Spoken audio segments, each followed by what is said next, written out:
সঙ্গে প্রথমেই কে গেস্ট হিসেবে রয়েছেন তার সঙ্গে পরিচিত হব, আর মাঝখানে কিছু ফর্মালিটিস আছে সেটা আমি নিশ্চয়ই আপনাদেরকে বলে দেব। জি, প্রথমে আপনার নামটা একটু বলেন। জি, আমার নাম তাসলিমা। তাসলিমা, বয়স কত আপনার? আমার বয়স 24 বছর। 24 বছর এই মুহূর্তে। আপনি কোন জেলায় জন্মগ্রহণ করেছেন? আমাদের বাড়ি হচ্ছে সিলেট সুনামগঞ্জ থানা। তো ওখানে আমি জন্মগ্রহণ করি। আর আপনি এখন আছেন গাজীপুরে? এখন আমি বর্তমানে গাজীপুরে থাকি। গাজীপুরে আছেন, জি। তো আপনি যে জীবন গল্পটা আজকে এখানে বলবেন আপনার, এবং আমি তো জানি গল্পটা কি বিষয়, বা আমার টিম মেম্বার যারা ছিলেন তারা তো আপনার সঙ্গে পুরো বিষয়টা নিয়ে অনেকক্ষণ ধরেই গল্প করেছেন। জি। আপনি কি জেনে বুঝে তারপরে এই গল্পটা বলতে আসছেন? কারণ আমি জানি যে গল্পটা প্রচার করার পরে আপনার সামাজিকতায় সমস্যা হতে পারে। সমস্যা হতে পারে, তবে আমি মনে করি কি আমার এই কষ্টগুলো বা আমার সাথে যে অন্যায়গুলো করা হয়েছে সেগুলো যদি মানুষের শুনে তাহলে নিজেকেও একটু হলেও সাবধানে রাখতে পারবে। আর যারা এই ধরনেরগুলো অপরাধগুলো করে থাকে তারা যেন তার থেকে বিরত থাকে। আমি জানি না মানে আমাদের যে সমাজ ব্যবস্থা সেখানে আপনার এই গল্প বলার পরে কি ধরনের প্রভাব আপনার ব্যক্তি জীবনে পড়বে, কিন্তু আমরা আমাদের অনুষ্ঠানের শুরুতে এই বিষয়টা পরিষ্কার করি যে সম্পূর্ণ রিস্ক হচ্ছে আপনার, এবং যারা এখানে আসেন তারা মূলত মানুষের জন্য উপকারী করেন। এবং আজকের এই জীবন গল্পটা হয়তো অনেক বিবেকবান মানুষ মূলতই বিবেকবান, কিন্তু বিবেক কখনো কখনো ঢাকা পড়ে। তো সেই সব মানুষদের বিবেকের দ্বারটা হয়তো উন্মোচিত করবে। আমরা শুরু করতে চাই একেবারে ছোটবেলা থেকে, যেখান থেকে আপনার বলার আছে, আপনার যেখান থেকে মনে পড়ে। আমাদের ফ্যামিলিতে আমার বাবা মা 2 বোন 1 ভাই। তো আমাদের ফ্যামিলিটা মোটামুটি ভালোই সুখেরই ছিল। বাবা কি করতেন? বাবা ইন্ডিয়ার ব্যবসা করতেন, মানে ইন্ডিয়া থেকে কাঠ এনে তারপরে বাংলাদেশে বিক্রি করতেন। আচ্ছা, মোটামুটি ব্যবসা ভালোই ছিল। জি। তো আমি ছোটবেলা থেকে একটু অন্যরকম ছিলাম, যে কখনো আমার মা আমাকে বলতেন না যে তুমি আরবি পড়তে চাও। আচ্ছা, আমি নিজে থেকেই যেতাম। কখনো আমার স্কুলে যাওয়ার কথা আমার মা আমাকে বলেনি, আমি নিজে থেকেই যেতাম। আচ্ছা, যখন আমি ক্লাস 1-এ পড়ি তখন আমার বাবা মানে 10,000 টাকা আমার আম্মুকে দেয়, বলে যে এই টাকাগুলো রাখো, কালকে মাল কিনতে হবে। আচ্ছা, তো আমার ভাইয়া আবার ওই দৃশ্য দেখে। তখন আবার আমার ছোট্ট একটা বোন হয়, 2 মাস বয়স। তো আমরা 3 বোন 1 ভাই। তো আমার আম্মু আমার ছোট বোনকে দোলানিতে শুয়ে দিয়ে মানে নদীতে গোসল করতে যায় আমাদেরকে নিয়ে। আমার ভাইকে বলে যায় যে তুমি একটু তোমার বোনকে দেখো। আমার ভাই কি করে, ওই সুযোগে ওই 10,000 টাকা নিয়ে সে পালিয়ে যায়।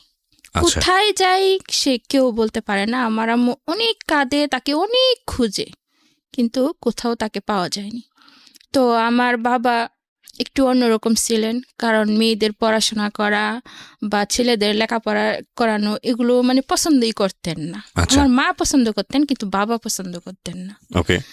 তো আমার ভাইয়া চলে যাওয়ার পর প্রায় 1 বছর মানে নিখোঁজ থাকে। তা আমার মা অনেক কান্নাকাটি করেন যে আমার ছেলেটা কি বেঁচে আছে নাকি মরেই গেছে। তো বাবা বলতেন যে ঠিক আছে, আমি তোমার ছেলেকে খুঁজে নিয়ে আসবো। আপনার ভাইয়া যখন এরকম পালিয়ে যায় তখন তার বয়স কত? তখন তার বয়স 15 থেকে 16 বছর হবে। ঠিক আছে, তখন আপনার বয়স কত? তখন আমার বয়স, আমি ক্লাস 1-এ পড়ি, 5 বছর বয়স। তো ভাইয়াকে খুঁজতে খুঁজতে একসময় বাবা খুবই অসুস্থ হয়ে পড়েন। তো বাবা আমাদের ভৈরব রায়পুরা থানা, ওখানে আমার একটা হুপু আছে, হুপুর বাসাতে যান অসুস্থ অবস্থায়। তো ওখানে গেলে আমার হুপু দেখে চিকিৎসা করায় কিন্তু ভালো হয় না। জি। তো আমার হুপু বলতেছে যে ভাই তুমি তো এখানে আসছো, কিন্তু তুমি যদি এখানে মারা যাও তাহলে তোমার স্ত্রী সন্তান তোমাকে দেখতে পারবে না। ওকে, এক কাজ করো, তুমি বাড়িতে চলে যাও। তা আমার মা এক কাজ করে আমাকে নিয়ে অনেক দূরে একটা হুজুরের কাছে যায়। আচ্ছা। গিয়ে হুজুরের পায়ে হাতে ধরে কাঁদতে থাকে যে আমার একমাত্র ছেলে, তার বাবা অসুস্থ, এখন সে যদি বাড়িতে না আসে, যদি তার বাবা মারা যায় তাহলে আমার স্বামী বলে যে ও নাকি ওকে মাটিও দিতে পারবে না, তাহলে একটা সুখ থেকে যাবে। তো উনি বলে কি মা কেঁদো না। তো শনিবারে যাই আমাকে নিয়ে, তো উনি কিতাব দেখে 2টা তাবিজ লিখে, যদি আপনার ছেলে জীবিত অবস্থায় থাকে তাহলে 7 দিনের ভিতরে ফিরবে, আর যদি না ফিরে তাহলে ভাববেন যে আপনার ছেলে মারা গেছে। তো আমার আম্মু না তাই করে, শনিবারে তাবিজটা না রাখে। দেখা যাচ্ছে বৃহস্পতিবার রাত্রে 9টার দিকে আমার ভাইয়া বাড়িতে পৌঁছে যায়। জি। তো আমার ভাইয়াকে দেখে আমার আম্মু অনেক কাঁদতে থাকে যে তোর বাবা অসুস্থ, তুই কোথায় হারিয়ে গেছিলি। তখন ভাইয়াও কাঁদতে থাকে, বাবার পায়ে যায় পড়ে, আমি ভুল করছি, আমাকে ক্ষমা করে দাও। তো আমার বাবা বলে কি, না, সন্তানে যতই ভুল করুক মা বাবার কাছে ভুল মনে হয় না, আমি তোমাকে ক্ষমা করে দিছি।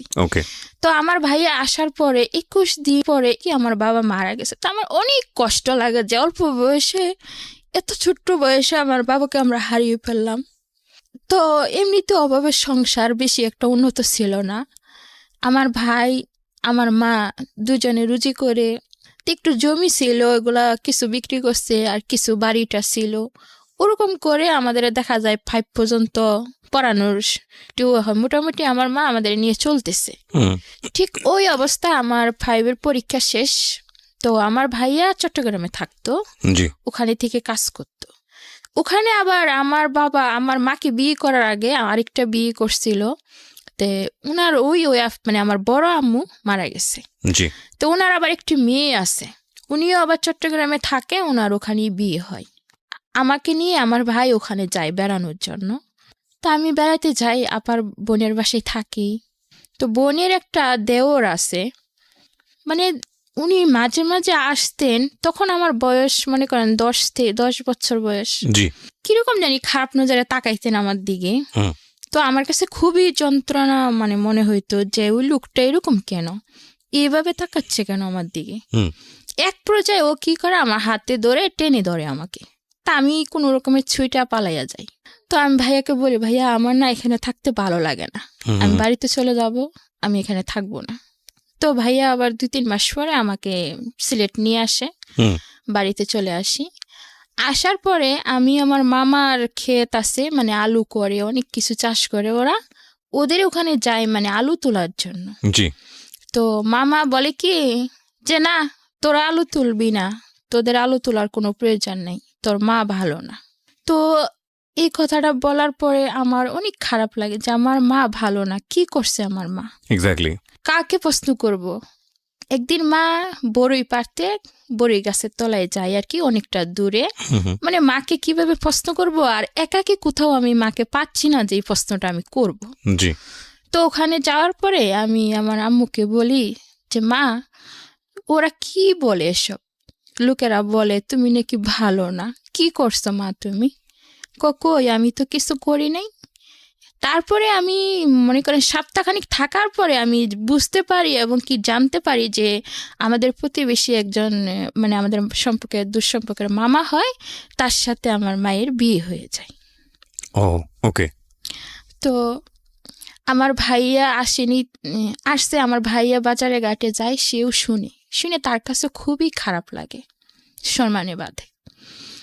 তো আমার ভাইয়া এক পর্যায়ে রাগ করে বাড়ি বিক্রি করতে চায়। তো গ্রামের লোকজন কিছুতে বাড়িটাকে বিক্রি করতে দেয় না। তো বলে কি, তুমি যখন বিয়ে বসে গেছো আমাদের দিকে তাকাইলে না, তাহলে আমার ভাই বোন নিয়ে আমি যেদিকে চোখ যাই আমি ওদিকে চলে যাব। তো উনি কি করেন, আমাদের 3 বোনকে নিয়ে চলে যেতে চাই। কিন্তু আমার ছোট্ট বোনটা ছোট্ট ছিল, 3 বছরের মতন। তো ওকে রেখে দেয় গ্রামের মানুষ, কিন্তু আমাদেরকে রাখিনি। তো আমরা 2 জনকে নিয়েই চট্টগ্রামে চলে যাই। যাওয়ার পর আমি এত ছোট যে কোথায় যে কাজ করব সেটা আমার পক্ষে সম্ভব না, বা কেউ আমাকে নিবেও না। তো ভাইয়া বলে যে কি কাজ করো, আমি একা কাজ করে তোমাদের পালবো। আবার আমার ছোট বোনটাকে স্কুলে ভর্তি করে দেয় ওখানে নিয়ে, কিন্তু আমাকে স্কুলে ভর্তি করে না, আমাকে কাজের জন্য চাপ দিতে থাকে। তো আমি বিভিন্ন অফিসে যাই চাকরি নেওয়ার জন্য, কিন্তু কোথাও আমার চাকরি হয় না। লাস্ট পর্যন্ত আমি একটা সুতার ফ্যাক্টরি, ওখানে গিয়ে কাজ করি। 1 সপ্তাহ কাজ করার পরে নাইট ডিউটি আসে। জীবনে কখনো জেগে থাকিনি। তো আমি 2 দিন নাইট করার পরে কি হয় যে জ্বর আসে আমার শরীরে, প্রচুর পরিমাণ জ্বর আসলে কি করে, আমি শুয়ে থাকি ঘরের ভিতরে, আমার ভাই একটা লাঠি নিয়ে আসে, আমাকে অনেক মারে যে তুই শুয়ে আসিস ডিউটি ফালাইয়া, তারপরে তোর চাকরিটা কি থাকবে, এরকম বলে। তখন আপনারা কয়জন মিলে থাকতেন একসঙ্গে? আমার 2 বোন, মানে আমার ছোট বোন, আমি, আমার ভাই, 3 জন মিলে থাকতেন। 3 দিন মিলে, মানে চিটাগঙ্গে বাইজে মুস্তান, ওখানে থাকতাম। আচ্ছা, আর আপনার মা তো তখন বিয়ে হয়ে অন্য কোথাও চলে গেছে? চলে গেছে। ওকে। তখন আমার ভাইয়ের এই মার আমি কিছুতেই সহ্য করতে পারিনি। তো মার খেয়ে আমি ওই আমার এই সৎ বোনের কাছে যাই, যে বলে যে আপা তুমি আমার যে কোনো একটা কাজের ব্যবস্থা সৎ করে বোন দাও। বলতে সৎ বোনটাকে? মানে আমার বাবার আগের তরফের ও, মেয়ে। আগের তরফে ওনার একটা বিয়ে ছিল। আচ্ছা, হ্যাঁ। বিয়ে ছিল মানে উনি মারা গেছে, তো উনার একটা মেয়ে থাকে, তো উনি আমাদেরকে বেশি একটা কেয়ার করতেন না, মানে দেখতে পারতেন না, আশ্রয় দিতেন না, ভালোবাসতেন না আমাদেরকে। তবুও আমি ওনার কাছে যাই, বলি যে আমাকে একটা চাকরি দাও বা একটা কাজ দাও, আমি ভাইয়া আমাকে মারে, আমি ওখানে থাকবো না। তো উনি কি করেন, ওনার একটা দুঃসম্পর্কের একটা মেয়ের সাথে মানে ফিশারিতে নিয়ে চাকরি দেয় আমাকে। আচ্ছা। ফিশারিতে চাকরি দেওয়ার পরে আমি কাজ করতে থাকি টানা সকাল 8টা থেকে রাত 8টা পর্যন্ত ডিউটি, 1500 টাকা বেতন। জি। তো ওখানে আবার থাকার কোয়ার্টার আছে, আবার ওখানে খাওয়া দাওয়ার মানে ব্যবস্থা ভালো, 600 টাকা মাসে কাটে। তো মেয়েদের সাথে ওখানেই আমি থাকতাম। তো আমার বোন কি করতো, আমার যে সৎ বোন আমাকে নিয়ে চাকরি দিছিল, উনি ওখানে যাইতেন, যে আমি চাকরি করতাম, উনি মাসে মাসে টাকাটা নিয়ে আসতেন। জি। তখন ওখানে আমাদের মেয়েদের সাথে পরিচয় হতে হতে তখন মেয়েরা আমাকে বলতেছে যে তুমি এত কষ্ট করে কাজ করো, এক সেট জামা কাপড় বানাইতে পারো না, কিছু না, তোমার বোন এসে টাকা নিয়ে যায়, এই মাসের থেকে তুমি আর টাকা দিবা না, আমাকে শিখিয়ে দেয়। তো ও আসে টাকার জন্য, আসলে আমি বলি কি না, তোমাকে টাকা দিব কেন, কষ্ট করে আমি কাজ করব আর তুমি টাকা নিয়ে যাবে, সেটা হয় না, আমি এবার জামা কাপড় বানাবো। তখন আমি কেরানিকে গিয়ে বলি যে আপনি আমার বোনের হাতে বেতন দেন কেন, আমার বোন কাজ করে না আমি কাজ করি, তুমি কাজ করো, তাহলে টাকা আমার কাছে দিবেন। তো ওরা কি করে, এক পর্যায়ে আমার বোন টাকা না পাওয়ার কারণে ও আমাকে জুতো দিয়ে ওখানেই মেরে আসে। আচ্ছা। তো আমার ভাই 3 মাস 6 মাস পর পর আমাকে দেখতে যেত, কিন্তু দেখতে যেত না, আসলে টাকা আনতে যেত। কখনো ভাবতো না যে আমার একটা ছোট বোন আছে, তার জন্য একটা জিনিস কিনে নিয়ে যায়, এরকম কিছু করতো না। তো সবাই বলতো তোর কেমন ভাই কেমন বোন, ওরা তোর কথা ভাবে না কখনো, শুধুই টাকা নিতে আসে। তো আমার মনে অনেক কষ্ট লাগতো, মাও হারিয়ে গেল, ভাইয়ারও এরকম করে, বোনও এরকম করে, আমি কার কাছে যাব, কিভাবে আমি জীবনে বাঁচবো। তো ওখানেই আমি থাকি, এইভাবে থাকতে থাকতে প্রায় 1.5 বছর থাকি। থাকার পরে ওখান থেকে না বের হতে দেয় না ছুটি দেয়। আচ্ছা। ক টাকা মাইনে পেতেন? 1500 টাকা। 1500 টাকায় সারা মাস এরকম পরিশ্রম করে? জি, 1500 টাকা। ওকে। তো ছুটি না পাওয়ার কারণে মানে আমরা এক সময় অনেকটা বড় হয়ে যাই আর কি। তো ওখানে আবার মনে করেন মেয়েদের সাথে চলতে চলতে থাকতে থাকতে আমি আবার অনেকটা বড় হই, আবার অনেকটা চালাকও হয়ে যায়। প্রিয় শ্রোতা, আমরা এখানে একটা বিরতি নেব। জি। তখন ওখানে মেয়েদের সাথে মিশতাম, চলতাম, ভালোই কাটছিল সময়গুলো। তো ওখানে একটা ছেলে আসে, মানে তাদের বাড়ি হচ্ছে বরিশাল।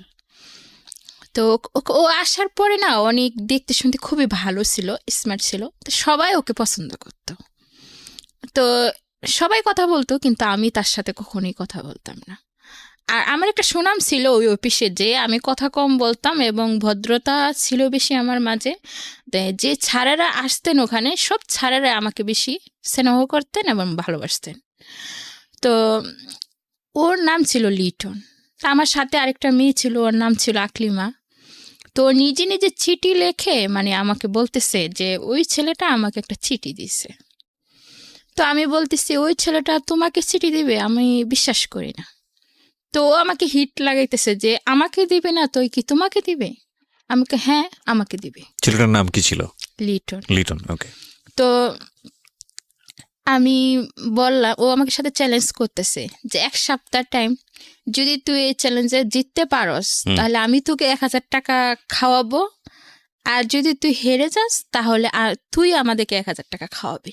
মানে এরকম একটা বাজি ধরে আর কি আমার সাথে। তো আমি কই ঠিক আছে। তো ছেলেটা দিনে ডিউটি করতো, আর আমরা নাইট ডিউটি করতাম। তো ওরা বের হতো আর আমরা ঢুকতাম, ঠিক ওই অবস্থায় ওর সাথে আমার দেখা হতো বেশিরভাগ সময়। তো আমি আগে থেকে বুঝতে পারতাম যে ছেলেটা আমাকে অবশ্যই পছন্দ করছে। তো আমি ওকে দেখেই হাসতাম। তো ওরকম হাসতে হাসতে 1-2 দিন পরে ও কি করে নাইট শিফটে চলে আসে। তো আদার পিসের কাজ হতো ওই অফিসে বেশিরভাগ। আদার পিসের কাজ হইলে দেখা যাইতো কি ওরা আর আমরা একসাথে মিলেমিশে কাজ করতে হইতো। মানে আমি, আমার আরো 2টা বান্ধবী ছিল, সুমি, জমিলা। আমরা 3জনই এক সমান সমবয়সী ছিলাম। তো ওরা আদার পিছে যে স্যারগুলো ছিল, যে ভাইয়ারগুলো ছিল আর কি, তো ওরা আমাদেরকেই বেশি পছন্দ করতো। অন্য সব কোনো মেয়েকে পছন্দ করতো না, সবাইকে বের করে দিত ফ্লোরে, আর আমাদেরকে রেখে দিত। তো আমরা ওই কাজগুলো করলে স্যারেরা আমাদেরকে বোনাস দিত। জি।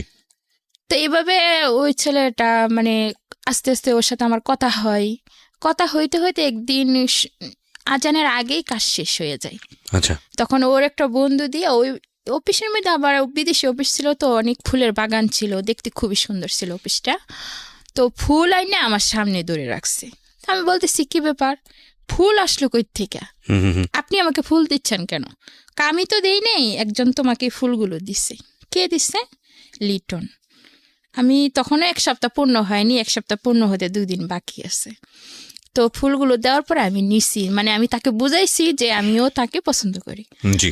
পরের দিন ও আমাকে একটা চিঠি দেয়। চিঠিতে অনেক কিছু লেখা থাকে যে ও আমাকে পছন্দ করে, ভালোবাসে। তখন এই চিঠিটা আমি আবার আমার ওই যার সাথে আমি মানে বাজিয়ে রাখছি তাকে পড়ে শুনাই। আমাকে, শুনো, তুমি আমাকে 1 সপ্তাহ সময় দিছিলে, আর 1 সপ্তাহের মধ্যেই আমি কিন্তু জিতে গেছি। তারপরে ও আমাকে 1000 টাকা দেয়। দিলে আমরা সবাই বান্ধবীরা মিলে খুব মজা করে খাই, মানে অনেক কিছু কিনে খাই। খাওয়ার পর আমার উদ্দেশ্য হলো যে আমি আর ওর সাথে কখনোই কথা বলবো না, জাস্ট এটা একটা মজা ছিল। তো ও তো সত্যি সত্যি আমাকে মন থেকে ভালোবাসতো। তা আমি কথা না বলার কারণে সে আমাকে অনেক খুঁজতে থাকে, মানে আমাকে অনেক রিকোয়েস্ট করতে থাকে, সবাইকে দিয়ে খবর পাঠায়, চিঠি দেয়, যাতে আমি ওর সাথে 1 মিনিটের জন্য হলো কথা বলি আর কি। তো ওরকম করতে করতে ওর প্রতি আমার একটা মায়া কাজ করে, আমিও ওর সাথে কথা বলি। বলতে বলতে এক সময় একদম সুন্দর একটা সম্পর্কই তৈরি হয়ে যায় আমাদের মাঝে। তো 1.5 বছর হয়ে যাওয়ার পরে আবার কি হয় যে তার মধ্যে 6-7 মাসের বেতন আমাকে দেয়, আর 6-7 মাসের বেতন আমাদের ওরা আটকে দেয়। মানে আমরা ওখানে থাকতে চাচ্ছি না, মানে আমরা চলে যাব অন্য কোথাও। আচ্ছা। ওই গৃহবন্দী হয়ে থাকতে আমাদের ভালো লাগে না। আর ওদের কথা হচ্ছে যে ওই 3টা মেয়ে খুবই ভালো কাজ পারে, আমরা কখনো ওদেরকে হাতছাড়া করব না। তো আমাদেরকে ছুটি দেয় না, ওখানেই মানে বন্দি হয়ে থাকতে হয়। তো একদিন সকাল সকাল কাজ শেষ হয়ে যায়, তা আমরা বুদ্ধি করি, আমি, জমিলা আর সুমি, যে আমরা এখান থেকে পালিয়ে যাব। বেতন যা আছে এগুলো সব ফেলেই পালিয়ে যাব, এখানে থাকবো না, গৃহবন্দী হয়ে থাকতে ভালো লাগে না। তো আমরা ফ্যাক্টরির সমস্ত সাইড মানে ঘুরতে থাকি আর কি, যে কোন দিক দিয়ে পালানো যায়, গেট দিয়ে তো আর বাইরে হইতে দিবে না। তো একটা দারোয়ান ছিল, মিজার নাম, উনি বলতেছে, কি ব্যাপার, তোমরা এত ঘোরাঘুরি করতেছো, পালিয়ে যাবা নাকি? আমি বলতেছি, আরে না, পালাবো কেন, যাইলে গেটের সামনে দিয়ে যাব, পালাবো না। তো আমরা কি করি, ঘরে যাই, ঘরে গিয়ে লাইট বন্ধ করে নিজেদের ব্যাগ গুছাইয়া ওই মানে ওয়ালের ও পাশে যেতে হবে যে কোনোভাবে। এখন জমিলা একটু পাতলা সাইজের ছিল, ও পার হয়ে যায়, আমিও পার হয়ে যাই, সুমিও পার হতে পারে না। তো ওরা কষ্ট করে টাইনা মাইনা তুলি, আমরা তুলে 3জনেই পার হয়ে অনেকটা দূরে চলে যায়, যে একজনের বাসায় জামা কাপড়গুলো রাখি, কিন্তু অফিসের লোক ঠিকই ধরে ফেলে যে আমরা পালিয়ে যাই। তো আমরা যাই মেন রোডে উঠি, ওরাও অফিসে মানে গেট দিয়ে যায়, আর আমাদের সামনাসামনি হয়ে যায়। এখন আমরা খুবই ভয় পাইতেছি যে ওরা তো আমাদেরকে এখন ধরে নিয়ে যাবে, এখন কি করব? তো রিক্সাওয়ালাকে বলি যে আমাদেরকে নিয়ে যান, ওনারা নেই না। বাসওয়ালাকে বলি যে আমাদেরকে নিয়ে যান, ওনারাও নিচ্ছেন না। তখন আজানের পর একদম কোনো মানুষ নাই রাস্তাঘাটে। তো এভাবে করতে করতে আমরা কি করি, একসময় দৌড়াইতে থাকি, 3জনই দৌড়াইতে থাকি। তো ওরা আমাদের পিছনে দৌড়াইতে থাকে, আমরাও দৌড়াইতে থাকি। দৌড়াইতে একদম চন্দননগর এলাকা, মানে অলিগলি এলাকা, ওটার ভিতরে ঢুকে যায়, পাহাড়ি এলাকা। দৌড়াইতে আবার ওখানে গিয়ে আবার একটা খাল আছে অনেক বড়, যাকে বলে আর কি হাক্কা বলে, মানে অনেক দূরে একটা করে মানে ভাস দেওয়া। তো জমিলা ওই হাক্কাটা পার হয়ে যায়, কিন্তু আমরা 2জন আর পার হতে পারি না। তো আমরা থেকে যাই, তো দেখি কি ওরা চলে আসতেছে। তো এই অবস্থায় কি করি, পাশে একটা মানে বাড়ি ছিল, ও বাড়িতে যে আমরা ঢুকে যাই, ওরা খালি দরজা খুলে, আর আমরা গিয়ে কি করি, আমি যে দরজার পিছনে লুকাই, ও যে একদম খাটের নিচে লুকাই। তো ওরা কি করে, আইসা আমাদের ধরে ফেলে। আমরা 2জনকে ধরে তারপরে আমরা বলি কি, না আমরা যাব না, তোমরা ওখানে বেতন দেয় না, আমাদেরকে ছুটি দেয় না, এই জন্য আমরা পালাইছি, তোমরা আমাদেরকে ধরে নিতে আসছো কেন, আমরা যাব না। ওদের উদ্দেশ্য হলো আমাকে ধরে নিয়েই যাবে। তা ওরা আমাদেরকে নিয়ে আসে অফিসের ভিতরে। আনার সময় আমাদেরকে হাতে ধরে ধরে আনতে চাই, পরে বলি কি খবরদার হাতে ধরবা না, কারণ আমরা তো চুরি করি নাই, তোমাদের কোনো জিনিস তো আর চুরি করি নাই, তো তোমরা হাতে ধরে নিয়ে গেলে মানুষে দেখবে, তাহলে কিছু মনে করবে। আমরা এভাবে যদি না ধরো, আমাদেরকে ছেড়ে দাও, আমরা নিজে নিজেই অফিসের ভিতরে যাব। অফিসের ভিতরে গেলে প্রথম অবস্থায় যা হয়, একটা দারোয়ান, ওই যে মিজান, ও আমাদের উপরে মানে আসে, মারতে আসে, যে তোরা পালাইলি কেন, সব চাপটা তো আমার উপরে পড়বে। মারতে আসলে আবার অনেক লোক আছে, তারা বাধা দেয়। তা আনে কেরানি আইনে কি করে, আমাদের একটা রুমের ভিতরে বন্দি করে রাখে। শুধু বন্দি করে রাখে না, উনি আইসার জাস্ট কয়েকটা থাপ্পড় মারে আমার গালে, যে আমি একদমই পড়ে যাই, যে পালাইলি কেন। আর সুমিকে তো কয়েকটা থাপ্পড় দিলে পড়ে যায়, ও পড়ে গেলে ওর বুকের উপরে পাড়া দিয়ে ধরে। কে করে কাজটা?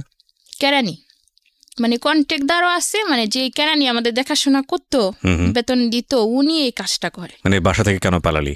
মানে ওখান থেকে আমরা কেন মানে পালালাম, কাজের ওই জায়গাটা থেকে কেন পালালি? জি, কাজের ওই জায়গা থেকে কেন পালালাম। তো বলে যে কি, মানে যে বুয়া রান্না বান্না করতো মেস, ওনাদেরকে বলে দেওয়া হয় ওদের দুজনকে আজকে সারাদিনও খাবার দিবি না, এবং কি একটা ঘরের মধ্যে রেখে আমাদেরকে তালা মেরে দেয় পুরোপুরি। তো আমরা দুজন ওখানে সকালও খাবার নেই, দুপুর। আচ্ছা, আমি খাবারের জায়গায় আসতেছি, তার আগে একটু বলেন তো আমাকে, কাজটা কি ছিল আপনাদের? কাজটা ছিল মাছ প্যাকেট করা, যে মানে বিভিন্ন জায়গা থেকে অনেক ধরনের মাছ আসতো এখানে। এই মাছটা কোথায় যেত? ওটা বিদেশ যেত, বিদেশ চলে যেত। আচ্ছা, তো ওই ফ্যাক্টরিতে আপনারা মূলত মাছ প্যাকেট করার কাজ করতেন? আচ্ছা, ঠিক আছে, বলেন তারপরে আমরা না খেয়ে সারাদিন থাকি। তো সন্ধ্যা হয়ে গেলে মানে আমার খুবই খারাপ লাগে যে কখনো না খেয়ে থাকিনি, আজকে সমস্ত দিন না খেয়ে থাকলাম, আবার ওরা আমাদের উপর মারধর করলো। তা আমি সুমি আবার পড়তে জানতো না, লিখতেও জানতো না, তা আমি তো আবার একটু লিখতে জানতাম। তো আমি একটা চিঠি লিখে জানালা দিয়ে ফেলে দিই। তো ফেলে দিলে কি হয়, যে কোনো একজন অবশ্যই চিঠিটা পাই, পাওয়ার পরে আমি চিঠিতে লিখি যে আমরা অনেক কষ্ট আছি, প্লিজ আমাদেরকে সাহায্য করুন। তো উনি এই চিঠিটা নিয়ে যে জমিলা, আমার যে বান্ধবীটা পালাইয়া গেছে, ওর বোনের কাছে যায়, যা বলে কি তোমার বোন আর ওই যে দুই বোন তারা পালাইছিল, কিন্তু ওরা তো জমিলা কোথায় জানি হারিয়ে গেছে, আর ওদের তো ধরে নিয়ে গেছে, ধরে নিয়ে অনেক মারধর করতেছে, না খাওয়াই রাখছে। তো ওনাকে আমরা আপা বলে ডাকতাম, ওনার নাম ছিল আমেনা, ওদের বাড়ি হচ্ছে কক্সবাজারে। তো উনি আবার আমাকে খুবই মায়া করতেন। তো ওনার কাছে যখন এই খবরটা যায়, উনি সহ্য করতে পারেন না, উনি একদমই থানায় চলে যান সঙ্গে সঙ্গে। আচ্ছা, থানায় গিয়ে পুরো ঘটনা বলার পরে তারপরে আমরা কি করে, রাত্রেও আমাদের খাবার দেওয়া হয় না, খাবার না দিয়ে ওই অবস্থাকে আমাদেরকে ডিউটিতে পাঠানো হয়। তো আমরা ডিউটিতে ঢুকি, মনে করেন 10টার থেকে 10:30 হবে টাইম। তো আমার খুবই মাথা ঘুরাইতেছে, সমস্ত দিন না খেয়ে রয়েছি, খুবই কষ্ট লাগতেছে, মানে আমি যে টেবিলে দাঁড়িয়ে কাজ করব আমার করতে পারতেছি না, সে শক্তিটুকু নেই। তো আমি সুমিকে বললাম যে সুমি চল আমরা বাহিরে চলে যাব, কাজ করব না, মেরে ফেলবে। তো আমরা গ্লাস সিস্টেম অফিস ছিল, গ্লাসটা খুলে খালি বাহিরে হব, ঠিক ওই মুহূর্তে 2-3টা গাড়ি বা কয়েকটা স্কুটার আসলো, সবই পুলিশ ছিল, ওসি ছিল, 2জন উকিলও ছিল সাথে। তো ওরা আসার পরে দারোয়ান তো গেট খুলে না, দেখলাম কি গেট ভেঙে ভিতরে ঢুকে। তারপরে ওরা চলে আসার পরে মানে যাকে পাচ্ছে তাকেই মারতেছে, ভাঙচুর করতেছে, অনেক ভাঙচুর করতেছে পুলিশ। তো আমাদেরকে 2টা উকিল এসে আমাদেরকে খুঁজতেছে, যেখানে তাসলিমাকে, সুমিকে। তখন আমরা বললাম আমার নামই তাসলিমা, আমরা সুমি। তো উকিল 2জন আমাদের সাথে অনেক কথা বললো যে তোমাদেরকে নাকি মারধর করছে। আমি বলি জি স্যার, আমাদেরকে মারধর করছে, না খাওয়াই রাখছে সমস্ত দিন। তো ওনারা মনে করেন কেরানিকে পায়নি, কেরানি লুকিয়ে যায়, তো ওকে ধরতে পারে না। তো ওনারা চলে যাচ্ছে এক পর্যায়ে ভাঙচুর করার পরে। তো ওখানে আমি উকিলকে বললাম যে আপনারা তো চলেই যাচ্ছেন, আপনারা চলে যাওয়ার পরে হয়তো আজকে আমাদেরকে রাত্রে এখানে জবাই করে রাখবে। পরে বলে কি কার এত বড় সাহস যে তোমাদেরকে জবাই করবে। আমি বলি কি ওরা যখন আমাদেরকে হাত তুলতে পারছে, সারাদিন না খেয়ে রাখতে পারছে, তো মারতেও পারবে আবার। তখন উকিলের একটা ব্যবস্থা মানে ওসির কাছে বললো। তো ওসি ওই অফিসের একজন স্যার আর কি, যার মানে ক্ষমতা আছে ভালো, তো ওনাকে ডাকে বলে কি এই মেয়ে 2জন আপনার জিম্মায়, যদি ওদের কিছু হয় হুম। তাহলে মনে করেন আপনার অনেক অবস্থা খারাপ হয়ে যাবে। হুম। তো ওই স্যার আমাদেরকে রিস্ক গুচ্ছা রাখে, যতদিন পর্যন্ত আমার বান্ধবী জমিলাকে খুঁজে না পাওয়া যাবে হুম। ততদিন আমাদেরকে এই অফিসে থাকতে হবে। জি। তখন আমরা থাকি এখানে। তো জমিলা অবশ্যই কোথায় জানি ও হারিয়ে যায়, পাহাড়ের মধ্যে লুকিয়েছিল। তো লুকিয়ে থাকার পর এক পর্যায়ে ও নিজের কানে একজোড় সোনার দুল ছিল, ওগুলো বিক্রি করার পর ও বাড়ি চলে যায়। ওরা আবার লুক রাইখা মানে পুলিশ যায় ওকে বাড়িতে যায় খুঁজে পায়। তো ওরা আবার চট্টগ্রামে নিয়ে আসে। তো এইভাবে আসার পরে আমাদের তিনজনকেই কুড়ে নিয়ে যাওয়া হয় আর কি। আচ্ছা। কুড়ে নিয়ে যাওয়ার পরে আমরা সাক্ষ্য দিই যা যা হয়েছে। তো কুড়ে থেকে আদেশ করা হয়েছে যে মেয়েদের 1 বছরের যে টোটাল বেতনটা ওরা পাবে সেই বেতনগুলো আমাদের উকিলের মাধ্যমে বা ওসি থেকে দেওয়া হবে, এবং কি প্রত্যেকটা মেয়েকে গার্জিয়ান অনুযায়ী বাড়িতে পাঠাতে হবে, আর যার গার্জিয়ান নেই তাকে পুলিশ সহকারে বাড়িতে দিয়ে আসবে। জি। তখন আমি যে আমার যে বোনটা ছিল না, যে জুতা দিয়ে আমাকে মারছিল, আমার সৎ বোনটা, জি। আমি ওদেরকে একটা পরিচয় দিতে চাইনি, কারণ ওরা তো লুবি। যে 1 বছরের বেতন আমি পাইতাম ওরা হয়তো বা জানলে ওরা নিয়ে যাবে। হুম। তো ওরা কিভাবে জানি খবর জানে যায় না, ওই দিন উপস্থিত থাকে ওখানে। আচ্ছা।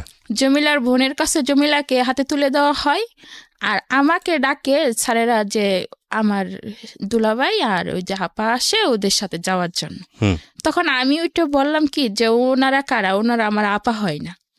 তখন ওসি আমাকে একটা ধমক দেয়, কে মেয়ে চুপ থাকো, নিজের বোনকে চিনতে পারো না। তখন বাধ্য হয়ে ওদের কাছে যেতে হয় আর কি। তো টোটালি আমার বেতন 8 থেকে 10,000 টাকার মতো আসে। তো ওই টাকাটা আবার আমার আপার কাছে দেওয়া হয়। জি। আমার আপা ওই টাকাটা পুরাটাই আত্মসাৎ করে ফেলে।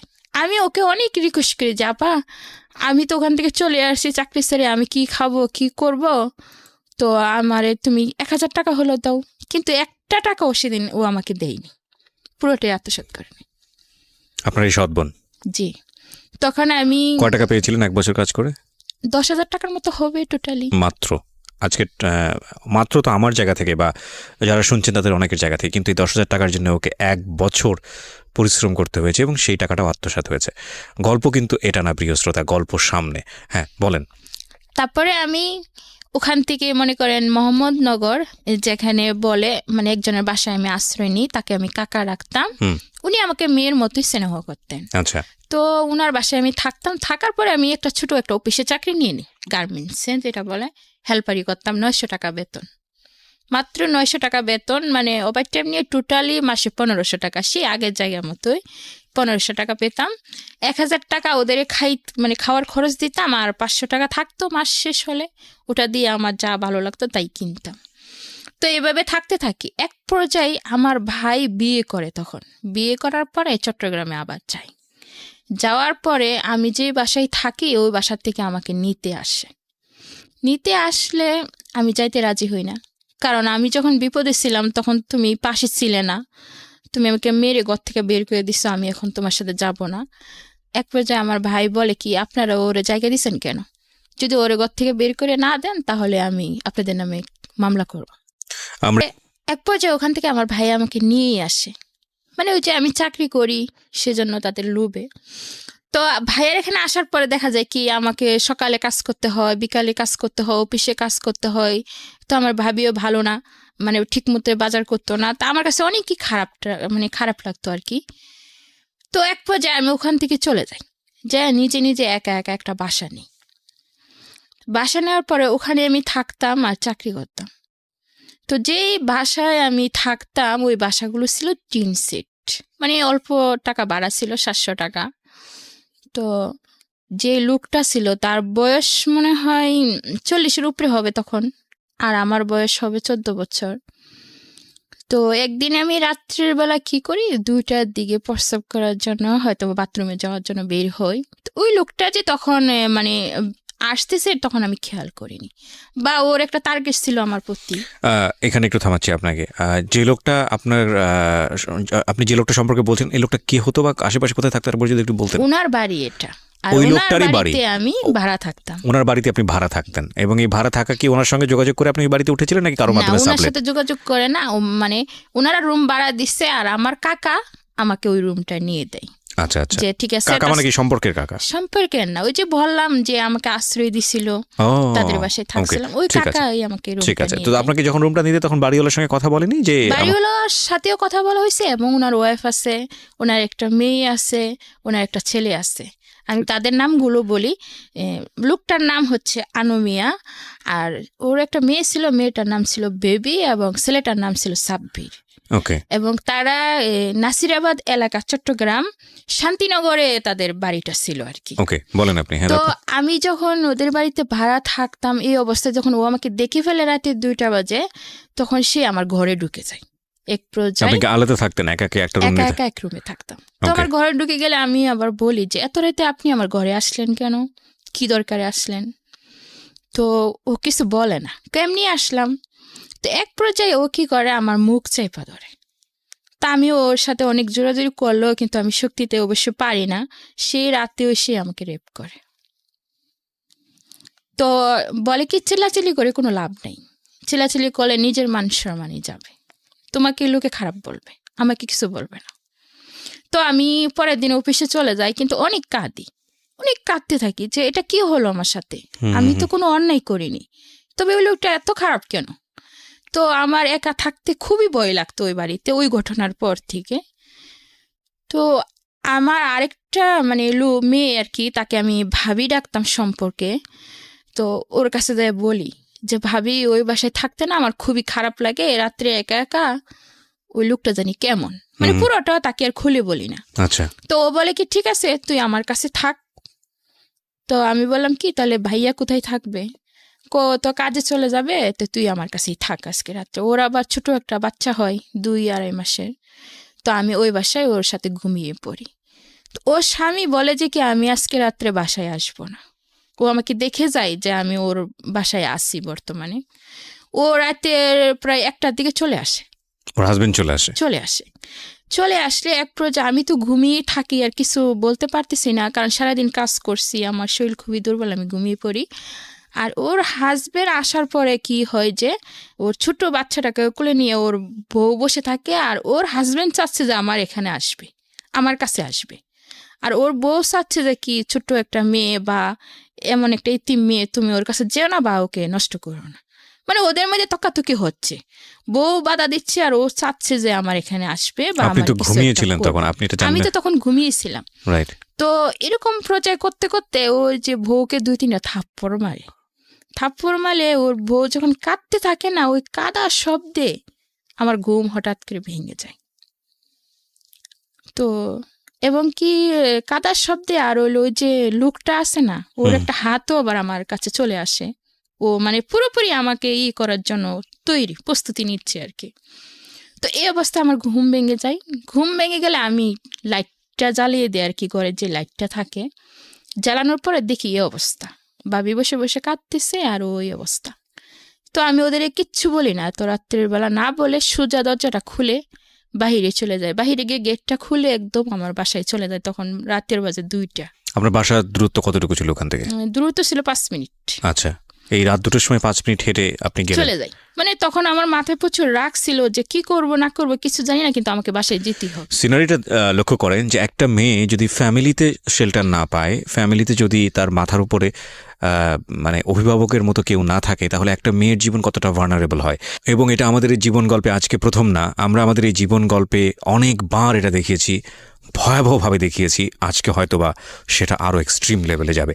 এবং শুধু একটা কথাই বলতে চাই, খুব মনোযোগ দিয়ে শুনুন, সিচুয়েশন না, একটা মানুষের জীবনকে চিন্তা করুন। যখন তাসলিমা এই গল্পটা বলছে, তাসলিমাকে নিজের মধ্যে ধারণ করার চেষ্টা করুন যে তাসলিমার জায়গায় যদি আপনি হতেন তাহলে আপনার জীবনটা কেমন হতো। ও কিন্তু মানুষ, এবং যারা শুনছেন তারাও মনুষ্যত্বের পরিচয় দেবেন আশা করছি। ওকে, যেখানটায় তারপরে ছিলাম, আমি চলে যাই। যাওয়ার পর ওখানে গিয়ে অনেক কাঁদতে থাকি, সমস্ত রাত আমি কাঁদতে থাকি। কাঁদতে কাঁদতে এক পর্যায়ে আমি ঘুমিয়ে পড়ি। তো ঘুমের মধ্যে আমার মনে হয় আমার বাবাকে আমি স্বপ্নে দেখি। আমার বাবা আমাকে বলতেছে যে মা তুমি এখান থেকে পালিয়ে যাও, এখান থেকে তুমি চলে যাও, নাহলে তোমার জীবন আরো শেষ হয়ে যাবে। তো আমি কি করি, বেতনের অপেক্ষা করি। মানে বেতনটা হওয়ার পরেই আমি আমার মায়ের কাছে চলে যাই। আমার মা তখন সুনামগঞ্জে থাকেন না, তখন সিলেট কোম্পানিগঞ্জ থাকেন। তো ওখানে চলে যাই। যাওয়ার পরে দেখি আমার মা ওই সংসার মানে আমাদেরকে হারিয়ে আমার মা তার নিজের ভুল বুঝতে পারছে, বোঝার পরে সে ওই সংসার থেকে চলে আসছে এবং কি ওই সংসারে গিয়ে আমার মার একটা মেয়ে হয়েছে। তখন ছিলাম আমরা 3 বোন, এখন হলাম 4 বোন। তো ওখানে যাওয়ার পরেও আমার ভাইয়া বিয়ে করে ফেলছে, তার সংসার নিয়ে ব্যস্ত। আমার মা একা একা থাকে, আমার 2টা বোনকে পালে, আবার 3 বোনকে পালে। এখন আমিও যদি ওখানে বসে থাকি তাহলে আমার মার এমনি অবস্থা খুবই খারাপ। আর আমাদের দেশে যে জমিটা ছিল আমার ভাই ওটা বন্ধক দেয়, বন্ধক দিলে আরেকজন ডুপ্লিকেট করে ওটা লিখে নেয়। তো ওই বাড়িটাও শেষ, এখন আর মানুষের বাড়িতে ভাড়া থাকতে হয়, খুবই অভাব সংসারে। তখন আমি 1 মাস থাকি ওখানে। থাকার পরে যেটা হয় আর কি, মেয়েদের যে মানে মাসে মাসে পিরিয়ড হয় আর কি, এটা হয়ই না। আমি না হওয়ার কারণে আমি কাউকে জিজ্ঞেস করি, একজনকে জিজ্ঞেস করি, তখন সে পাত্তা দেয় না, বলে কি আই তুই তো বিয়েটা মেয়ে, তোর কি হবে, মানে উনি আরো হাসে। তো ওই জিনিসটা আমি কারোর কাছে কিছু বলতেও পারতেছি না, বা জিনিসটা নিয়ে কোনো আলোচনা যে করব সেটাও পারতেছি না। মানে আপনার মধ্যে কি কোনো ভয় বা সংশয় ছিল, বা আপনি কি বিষয়গুলো জানতেন যে আমি এটা না হওয়ার মানেটা কি? অবশ্যই জানতাম না যে এভাবে সেটাই আমার বাচ্চা প্রশ্ন ছিল হয়। যে আপনি জানতেন না বিষয়টা। জানতাম না। ওকে, তারপর? তো আমি ওখান থেকে আবার চট্টগ্রামে চলে যাই। হুম। যাওয়ার পরে ওখানে থাকি না, তখন আমি কাকার সাথে যোগাযোগ করি যে কাকা আমি শান্তিনগর আর থাকবো না। হুম। তখন কাকা এক জায়গায় চাকরি করতেন, তো ওখানে আমাকে একটা বাসা নিয়ে দেন। উনি কোনো খারাপ ছিলেন না, আমাকে নিজের মেয়ের মতোই দেখতেন। জি। দেখার পর আমি ওখানে বাসা নেওয়ার পরে চাকরি হয় না। তো উনি বলেন কি যে ওনারা মেস হিসাবে থাকতেন, তো বলে তাসলিমা তুমি আমাদের মেসে রান্না করো, তুমি খাবে, তোমাদেরকে বেতনও দেব। হুম। তো এক বসে থেকে তো আর লাভ নেই। তো আমি ওই মেসে রান্না করতাম, সমস্ত দিন রান্না করতাম, 2 বেলা রান্না করতাম আর কি। তো সন্ধ্যার আগেই আবার বাসায় চলে যেতাম। তো কাকা আমাকে অনেক সময় একটু রেট হলে নিয়ে দিয়ে আসতেন বাসায়, খুবই ভালোবাসতেন। এরপরে যাই আরেকজন একটা লোক, মানে কাকার সাথে কাকার একটা ফ্রেন্ড হবে, ওর বাড়ি হচ্ছে রংপুর, নাম হচ্ছে হালিম। তো উনি আবার আমার কাকাকে বলে যে উনি কি আপনার আপন বাইস্তি, বলে কি না। তাহলে আপনি যখন ওকে এত কেয়ার করেন, এত ভালোবাসেন, তাহলে ওকে বিয়ে করে ফেলেন। তা আমার কাকার মাথায় কিন্তু এগুলো ছিল না কখনোই। তো কাকা বলে না, ওকে আমি নিজের মেয়ের মতো দেখি, কিভাবে আমি ওকে বিয়ে করব। তো বলে কি রক্তের তো কোনো সম্পর্ক নেই, তাহলে আপনি ওকে বিয়ে করতে পারেন। ওই লোকটার কথা শুনে কাকা আমাকে প্রস্তাব দেয় যে উনি আমাকে বিয়ে করবে। এদিকে আমার এই সমস্যাটা চলতেছে, তখন 2 থেকে 3 মাস হয়ে গেছে। তখনও আমি মানে আমার মাথা ঘুরায় বা বমি হয়, এগুলো আর লক্ষ্য করলেও আমি বুঝতে পারি না যে আমি আসলে মা হতে যাচ্ছি। তখন এভাবে 4 মাসের মতন হয়ে যায়, এভাবে 5 মাসের মতোই হয়ে যায়। তখন কাকারে অনেক বুঝাই আমি, আমাকে কাকা আপনি মানুষের কথা শুনে আমাকে বিয়ে করার চেষ্টা করতেছেন, এগুলো ঠিক না। ওই দিকে আবার হালিম যে লোকটার কথা বললাম, ও আবার আমার দিকে সবসময় নজর দিত, আর ও আমাকে মানে সম্পর্ক করার চেষ্টা করতো আর কি। তো 5 মাসের পরে যেটা হয়, নাভির গোড়াতে একটু একটু লড়তো আর কি, বাচ্চা তো লড়ে। তো আমি অনেকটা ভয় পেয়ে যাই, কারণ এরকম লড়ে কেন, কি লড়ে। তখন আমি এই জিনিসটা কাকার কাছে বসে শেয়ার করতে পারি না, শেয়ার করি হচ্ছে হালিমের কাছে। তো উনি কি করে, আমাকে নিয়ে একটা ডাক্তারের কাছে যায়, যাই পরীক্ষা করে দেখে 5.5 মাস আমি প্রেগনেন্ট। তখন উনি কাকাকে ফোন দিয়ে বলে তাসলিমা তো এই সমস্যা।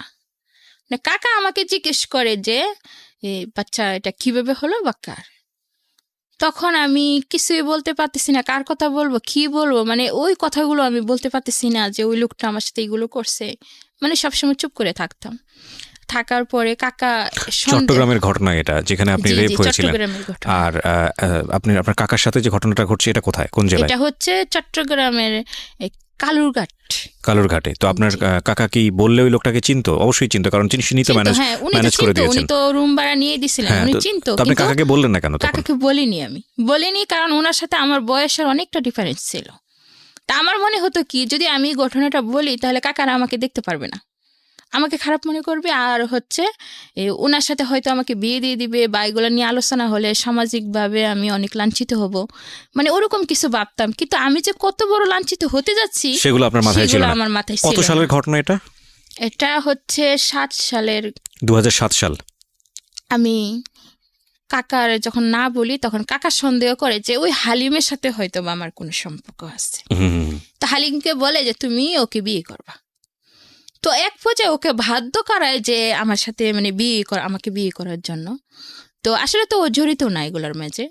তো একটা কাজীও না, মানে একটা হুজুর রেখে আইনা ওর সাথে আমার বিয়ে দিয়ে দেয়। এটা বিয়ে কিনা আমি জানি না, তবে কলমা পড়ায়, তারপরে কুপুল পড়ানোর পরে যে কিছুদিন পরে মানে এটা রেজিস্ট্রেশন করা হবে। তখন ওর কাছে টাকা ছিল না। হালিম এটা মেনে নিল? হালিম এটাকে মেনে নিল, মানে আমি একটা অসহায় দেখে ও মন থেকে মেনে নেয়নি, কিন্তু মানুষের চাপে এটা মেনে নিতে সে ও তো বিবাহিত ছিল। বিবাহিত ছিল, হ্যাঁ, দেশের বাড়িতে ওর ওয়াইফ ছিল। তো যখন ও আলাদা একটা রুম নেই, তখন সে আমাকে বলে নীরবে যে তাসলিমা তুমি বলো এটার জন্য কি আমি দায়ী? তা আমি বলি যে না। তাহলে কেন আজকে আমার এই অসম্মান, আমি কি দোষ করছি আমার বল? তার মানে এখানে একটা পয়েন্ট আছে, সেটা হচ্ছে যখন আপনার কাকা হালিমকে চাপ দিচ্ছিল তখন আপনি চুপ ছিলেন। আমি চুপ ছিলাম, কারণ তখন এই পরিস্থিতিতে আমার কিছুই বলার ছিল না এবং আপনি সুযোগটা নিয়েছেন সামহাউ। সুযোগটা নিয়েছি। এটা আজকে অস্বীকার করার কোনো উপায় নেই। প্রিয় শ্রোতা, পয়েন্ট রাখবেন এখানে। আমি বারবারই বলি, জীবন গল্প যারা বলতে আসেন এখানে, তিনি যে ঘটনাটা জীবনে ঘটিয়েছেন সেটাই এখানে বলেন। তিনি নাটকের কথা চিন্তা করেন না, সিনেমার কথা চিন্তা করেন না, তার জীবনে যেটা প্রয়োজন যেটা ঘটে গেছে সেটাই বলেন। সুতরাং এখানে বাক থাকবে কি থাকবে না, সাসপেন্স থাকবে কি থাকবে না, সেটা একান্তই তার বিষয়। যদি তার জীবনে সাসপেন্স থাকে তো থাকবে, না থাকলে থাকবে না। তার জীবনে যেভাবে ঘটে গেছে সেটাই। যদি একটা নদীর মতো হয়, সেই নদীতে ঢেউ থাকলে থাকবে, না থাকলে থাকবে না। এবং এতক্ষণ পর্যন্ত যেটা শুনছিলাম তাসলিমার জীবন গল্প, সেখানে অন্যরকম একটা মায়া হচ্ছিল তাসলিমার প্রতি, ভালো লাগছিল, ভালোবাসা তৈরি হচ্ছিল। কিন্তু যখন দেখি যে তাসলিমা যাকে আসলে দোষ দেওয়ার কথা উচিত ছিল তার কথাটা গোপন করে যখন হালিমকে অ্যাকিউজ করছে তাসলিমার কাকা, তখন সে এক ধরনের চুপ আছে। চুপ থাকা মানেই তার চাচা ধরে নিয়েছে, তার মানে হালিম এই কাজটা ঘটিয়েছে এবং তখন হালিমকে বাধ্য করেছে বিয়ে করতে। তখন কোনো না কোনোভাবেই আমাদের জায়গা থেকে তাসলিমাকে অপরাধী মনে হয়, সেটাই স্বাভাবিক। এবং গল্পটা এখানেও না, গল্প শুরু হয়েছে মাত্র। গল্পটা কোথায় গিয়ে থামবে সেটাই দেখার বিষয়। বলুন। তখন আমি বললাম তাকে যে না, আপনি তো ওই জন্য দায়ী না।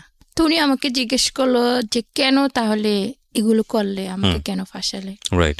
তখন আমি বললাম যে না, আমি আপনাকে ফাঁসাইনি। তো আমি এক পর্যায়ে ওনার কাছে যেটা বলতে গেলে আশ্রয় চাই, যে আপনি আমাকে একটা অসহায় মেয়ে হিসাবে বা বন্ধু হিসাবে আশ্রয় দেন, আমি আপনার কাছে আশ্রয় খুঁজছি। পরে সে শিক্ষিত ছিল, মানে বিয়ে পাশ ছিল, তার মনে এক পর্যায়ে সে আমাকে আশ্রয় দেয়। তার সাথে আমার কোনো স্বামী স্ত্রীর সম্পর্ক ছিল না, ওই দিক থেকে ও খুবই ভালো ছিল। যখন আমার বাচ্চা মানে 8 মাস গর্ভাবস্থায় আমি, তো তখন কি বলছিল যে বাচ্চাটাকে নষ্ট করতে ফেলতে? তখন সে বলছিল এক পর্যায়ে যে বাচ্চাটা কি নষ্ট করা যাবে কিনা। তখন মেডিকেলও নিয়ে গেছিল, তো মেডিকেল বলতেছে যে 8 মাস হয়ে গেছে প্রায়, বাচ্চাটা নষ্ট করা যাবে না। তখন ও আমাকে বলে যে তাসলিমা দেখো, আমি একটা ছেলে মানুষ, যদি তুমি এখানে থাকো তাহলে আমি তোমার জন্য কি বা করতে পারবো, আর এই অবস্থায় তুমি কি চাও আমার কাছে। আমি অনেক বিবেচনা করে দেখলাম যে একজন অপরাধ করবে আর একজন তার দায়ী নেবে, তা তো কখনো হতে পারে না। তখন আমি ওকে বললাম যে আপনি আমাকে এক কাজ করেন, ট্রেনের টিকিট কেটে আমাকে গাড়িতে তুলে দেন, আমি বাড়ি চলে যাব। পরে ও আমাকে টিকিট কেটে দেয়, গাড়িতে উঠিয়ে দেয়, তখন আমি বাড়ি চলে যাই। বাড়িতে যাওয়ার পরে আমার মা আমাকে কিছুই বলে না, কারণ তখন আমি বিপদে ছিলাম। তো আমাকে জিজ্ঞেস করে যে কিভাবে কি হয়েছে। তখন আমার মিথ্যে বলতে হয় এক পর্যায়ে আর কি, যে আমার বিয়ে হয়েছে বা আমার স্বামী আমাকে গাড়িতে উঠিয়ে দিয়ে গেছে, তাই আমি আসছি, না হয়তো দেশের বাড়িতে মান সম্মান থাকবে না। তো এভাবে 8 মাস 9 মাস পার হয়ে যায়। পার হলে আমার ছেলে বাচ্চা জন্ম নেই। মানে আপনি ভেবে চিন্তেই বাচ্চাটার জন্ম হলো আপনার? জি, বাচ্চাটার জন্ম নেই। বাচ্চাটা জন্ম নেওয়ার পরে যা হয়, আমার মা, আমার ভাই বোন, ওরা অবশ্যই কেউ আমাকে দেখতে পারে না। তো আমার খুবই রাগ হয় যে আমার বিয়ে হলো না, সংসার হলো না, তো বাচ্চা হলো কই থেকে। তখন আপনি বুঝতেছেন না বিষয়টা? হ্যাঁ, তখন বুঝতেছি যে বাচ্চারা এইভাবে এই কারণে হয়েছে।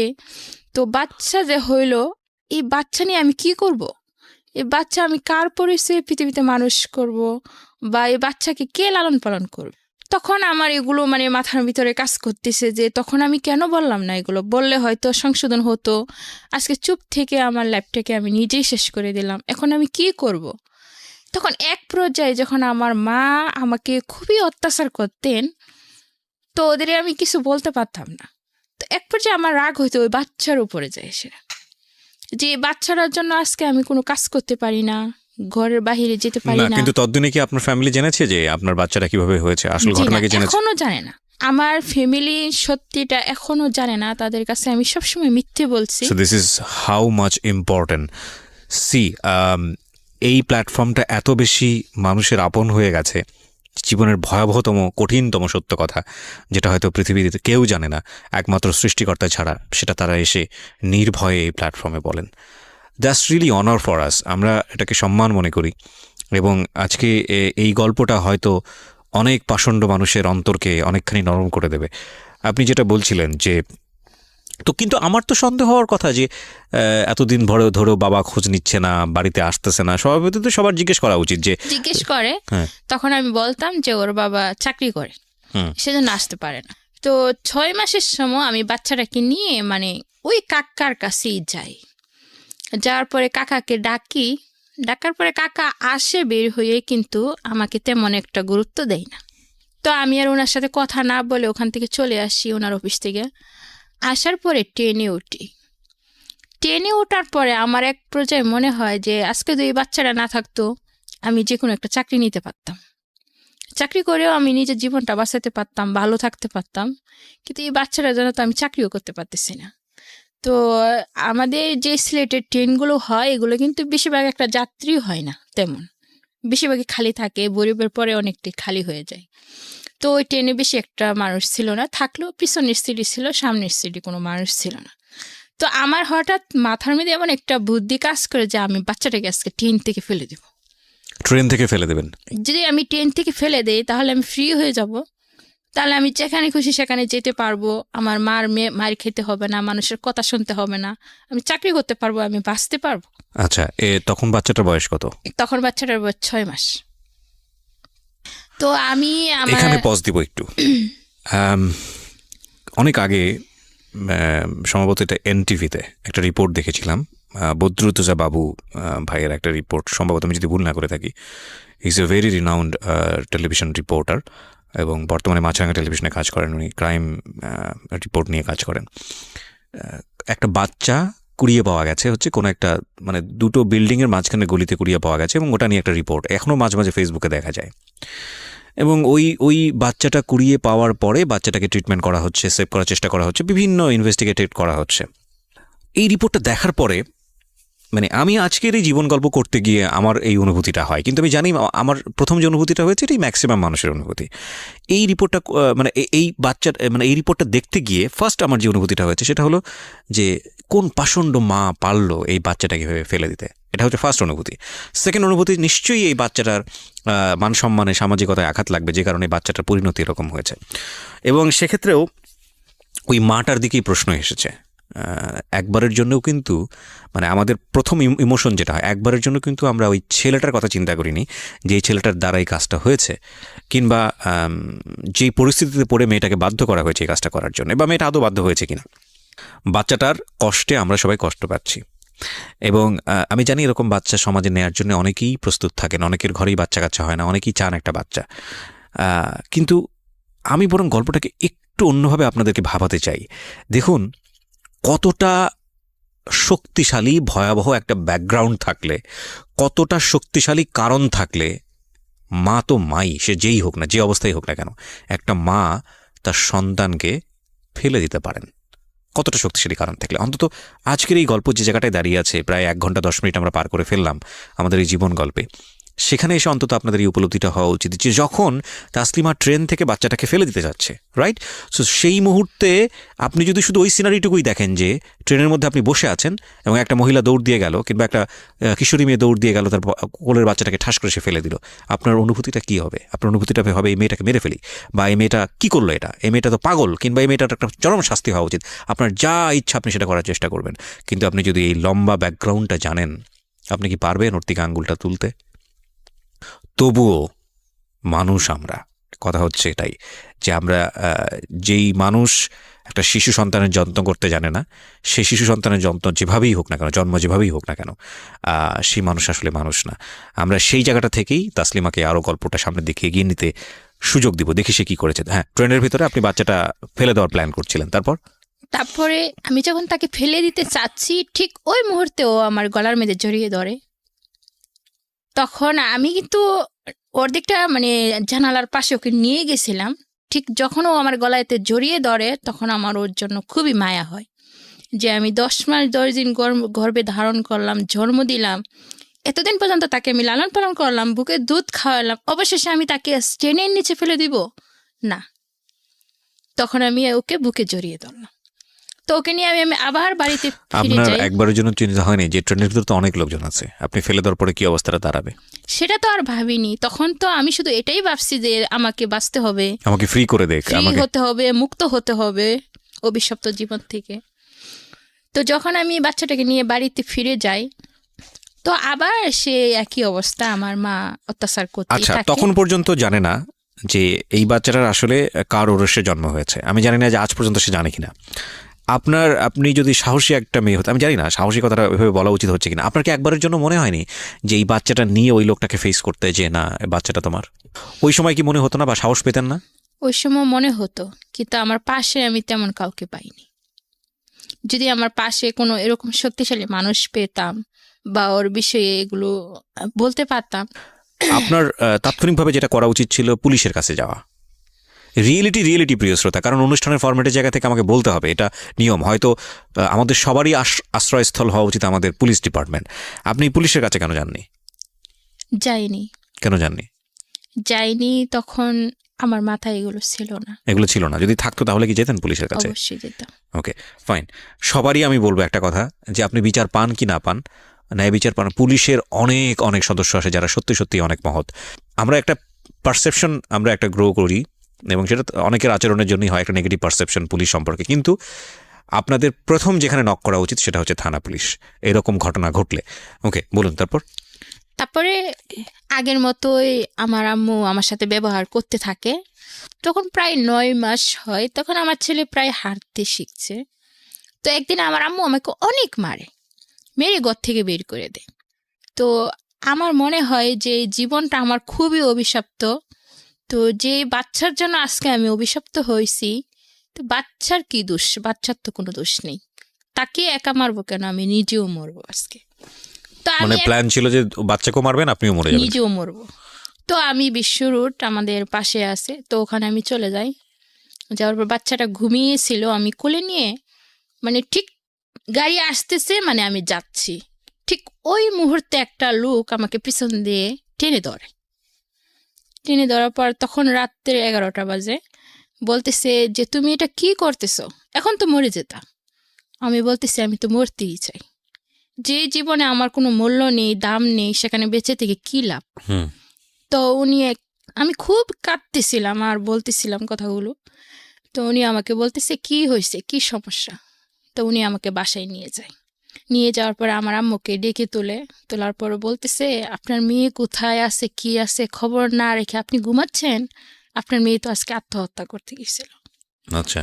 তখন আমার মার মনে হয় একটু দয়া হয় যে বাচ্চাটাকে নিয়ে সে আত্মহত্যা করতে গিয়েছিল।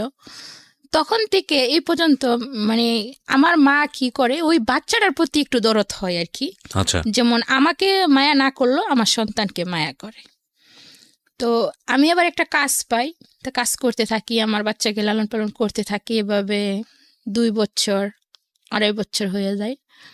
তো আমি তো ফাঁক পাইলেই কোনো অল্প একটু সমস্যা হলেই ওকে মারতাম, কোনো একটু কিছু হলেই ওকে মারতাম। মানে এটা আপনি বুঝতে পারতেন যে কাজটা করা ঠিক হচ্ছে না, কিন্তু আপনি নিজেকে কন্ট্রোল করতে পারতেন না। মানে যখন আমার রাগ হতো কারোর উপর, তো এই রাগ আর দেখাতে পারতাম না। সব রাগ আমি আমার বাচ্চার উপর দেখাতাম, কারণ ওর জন্যই আমার কপালে এত কিছু, ওর জন্যই আমার সব কিছু। তো ওকেই সবসময় আমি টর্চার করতাম। এক পর্যায়ে কি হয়, আমার সন্তান কথা বলতে শিখে প্রায় 1.5 বছরই মা বলে ডাকে। তো 2.5 বছরের সময় সে আমাকে বলে যে আম্মু তুমি চলে যাও। কোথায় যাব বাবা? তুমি গিয়ে চাকরি করো, দেখো না নানি মামা তোমাকে মারে বকে। যেদিন আমার এই 2.5 বছরের বাচ্চা আমার কষ্টটুকু বুঝতে পারলো, সেই দিন থেকে আমি ওকে বুকে টেনে নেই। তারপর থেকে আমি কোনো দিন ওর গায়ে আঘাত করি না। যে আমি যাকে এত অবহেলা করলাম, যাকে এত কষ্ট দিলাম, আজকে সেই 2.5 বছরের বাচ্চা আমার কষ্ট বুঝতে পারলো যে এখানে থাকলে আমার কষ্ট হচ্ছে। ও নিজের কষ্ট না ভেবে আমার কষ্টের কথা ভাবলো, যে মাকে ছাড়া থাকতে ওর কষ্ট হবে সেটাও সে ভাবেনি কখনো। তো আমি চলে যাই, মাসে মাসে 2,000 করে টাকা দিতাম আম্মু। গিয়ে আপনি কোথায় কাজ করলেন? আমি প্রথমত ঢাকা টঙ্গী আসি আমার চাচাতো বোনের জামাইয়ের সাথে। ওনারা মানে ওনার মেয়ে ঢাকায় থাকতো, ওখানে এসে চাকরি নিয়ে এভাবে চাকরি করতে থাকি আর আমার ছেলেকে লালন পালন করতে থাকি। এক পর্যায়ে আমার ছেলের বয়স প্রায় 4 বছর। তখন আমি বাড়িতে ব্যাক করি আমার ছেলের জন্যই। ব্যাক করার পর আমার যে ভাইটা ছিল উনি আবার মারা যায়। তো উনি মারা যাওয়ার পরে যেটা হয় আর কি, ঘরের ভিতরে কোনো টাকা পয়সা বেশি একটা থাকে না। তো আমার মা রাগ করে আমাকে বলে যে আমার ছেলেটা না মরে যদি তুই মরতি। তা আমার অনেক কষ্ট লাগে যে আমার মা আমার মৃত্যু কামনা করলো, আমি এখানে আর থাকবোই না। তো আমি ভাইয়া মরা 43 দিনের দিন আমি ঢাকায় ব্যাক চলে আসি আমার এক বান্ধবীর সাথে যোগাযোগ করে। আসার পরে যা হয়, আমার বান্ধবীর এখানে একটা পাত্র আছে। তো ওরা বলে কি তোর জীবনটা কি এভাবেই চলবে, তোর কি বিয়ে শাদী দরকার নেই বা সংসারের দরকার নেই? তো আমিও নিজের থেকেও ভাবি যে আমারও তো সংসারের প্রয়োজন আছে, বিয়ে হওয়ার দরকার আছে। তো বলে কি একটা ভালো পাত্র আছে, যদি তুই কিছু মনে না করস তাহলে ওর কাছে তোকে বিয়ে দিয়ে দিই। তা আমি বলি ঠিক আছে, ওকে আমার দেখতে হবে বা উনিও আমাকে দেখবে। তো উনি আসার পরে বলে যে ওনার স্ত্রী মারা গেছে, ওনার একটা ছেলে একটা মেয়ে আছে, তো ওনার ওয়াইফ লাগবে বা উনি বিয়ে করবে। তো ওনাকে দেখে আমারও পছন্দ হয়। গাড়ির ড্রাইভার ছিলেন, ডিস্ট্রিক্ট গাড়ি চালাতে। উনি কি জানতো যে আপনার এরকম একটা অতীত আছে, আপনার একটা ছেলে আছে? অতীতের কথা বলিনি, কিন্তু বলছি যে আমার একটা বাচ্চা আছে, ছেলে বাচ্চা আছে। কিভাবে হয়েছে সেটা আপনি বলেননি? না, সেটা বলিনি। বলছি যে আমার আগে বিয়ে হয়েছিল, আমার কাছে ভালোই ছিল, মানে উনি আমাকে ভালোবাসতেন, ঠিক আছে, সংসারটা ভালোই চলছিল। তো ওখানে আমি আবার প্রেগনেন্ট হয়ে মানে বাচ্চা কনসিভ করেন আপনি? হ্যাঁ, কনসিভ করি। তার মধ্যে আমি আবার জানতে পারি যে ওনার দেশের বাড়িতে বউ বাচ্চা আছে। মানে উনি ছেড়ে দেননি? ছেড়ে দেননি, মানে রাখা অবস্থায় উনি আমাকে বিয়ে করছে। আচ্ছা। ওখানে 3টা মেয়ে আছে, একটা ছেলে আছে। জানার পরে আমি তো পুরোপুরি ভেঙে পড়ি। তো বাচ্চার আমার 3 মাস, ওই সময় আমার বোন আসে, মানে সিলেট থেকে ঢাকা বেড়াতে আসে। তো ওকে নিয়ে একটু ঘুরতে যাই। তা আমার স্বামী চট্টগ্রাম থেকে ঢাকা গাড়ি চালাইতো, তো চট্টগ্রাম থেকে বাসায় ফিরে। তো আমার একটু জ্বর আসে হালকা। আসার পরে আমি কিছু ট্যাবলেট খাই। খাওয়ার পরে রাত্রে আমার স্বামী আসলে তার সাথে একসাথে বসে ভাত খেতে বসি আর কি। যে ফ্লোরে আমি ভাত খেতে বসি, মানে ভাত খেয়ে উঠে যাওয়ার পরে মানে পুরা ফ্লোর একদম রক্তে ভরে যায় আর কি, যেমন ব্লাডে ভরে যায়। আমার স্বামী ভাবে হয়তো আমি ওষুধ খেয়ে বাচ্চারা নষ্ট করে ফেলি। আচ্ছা। তো ও আমাকে বারবার জিজ্ঞেস করতে পারে, তাসলিমা এটা হলো কি করে? আমি বলতেছি আমি তো কিছু জানি না। তুমি কি খাইছো? নিশ্চয়ই তুমি কিছু খাইছো। আমার ওষুধগুলো চেক করতে থাকে। তো ওষুধগুলো চেক করে দেখে না ওই ধরনের কোনো ওষুধ খাইনি। তো রাত্রে এক পর্যায়ে আমার পেটে প্রচন্ড ব্যথা হয়। তো আমি ঘুমিয়ে পড়ি, মানে সকাল ও ব্যথা, খুবই প্রচুর ব্যথা, কাঁদতে থাকি। আর ও সকাল, আমার স্বামী সকাল 5টা বাজে উঠে কোথায় জানি চলে যায়। তো ওকে আমি ফোন দিই, কি ব্যাপার তুমি কোথায়, বাসায় আসবে না? ঠিক আছে আমি আসতেছি। তো এসে দেখে আমি খুবই কান্না করতেছি। তো আমার মাথায় হাত বুলিয়ে দিয়ে বলছে, তাসলিম কি হয়েছে, তুমি কান্না করতেছো কেন? তুমি ডাক্তারের কাছে নিতে হবে, তুমি কি ডাক্তারের কাছে যাবা?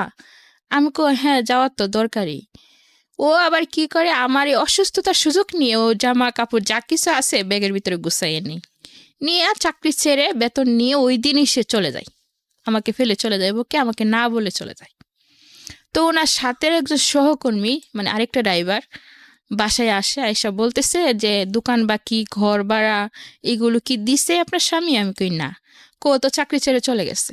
উনি তো চলে যায়। তারপর আমি ওনাকে ফোন দেই যে কি ব্যাপার, তুমি কোথায়? বলে কি আমি তো এক জায়গায় কাজে আসছি, তুমি বাসায় যাও, আর টেনশন করো না, আমি বাসায় ফিরবো। মিথ্যে সান্ত্বনা দিচ্ছিল তখন আমাকে। ও যখন চলেই গেছে আমাকে ফেলে, তাহলে আমার আগের ওই বাচ্চার কষ্টের কথাই তো আমার মনে আছে এখনো, তাহলে আমি আর বাচ্চা নিব না। তখন আমি ম্যাডামকে বলি যে ম্যাডাম আমি বাচ্চা রাখবো না।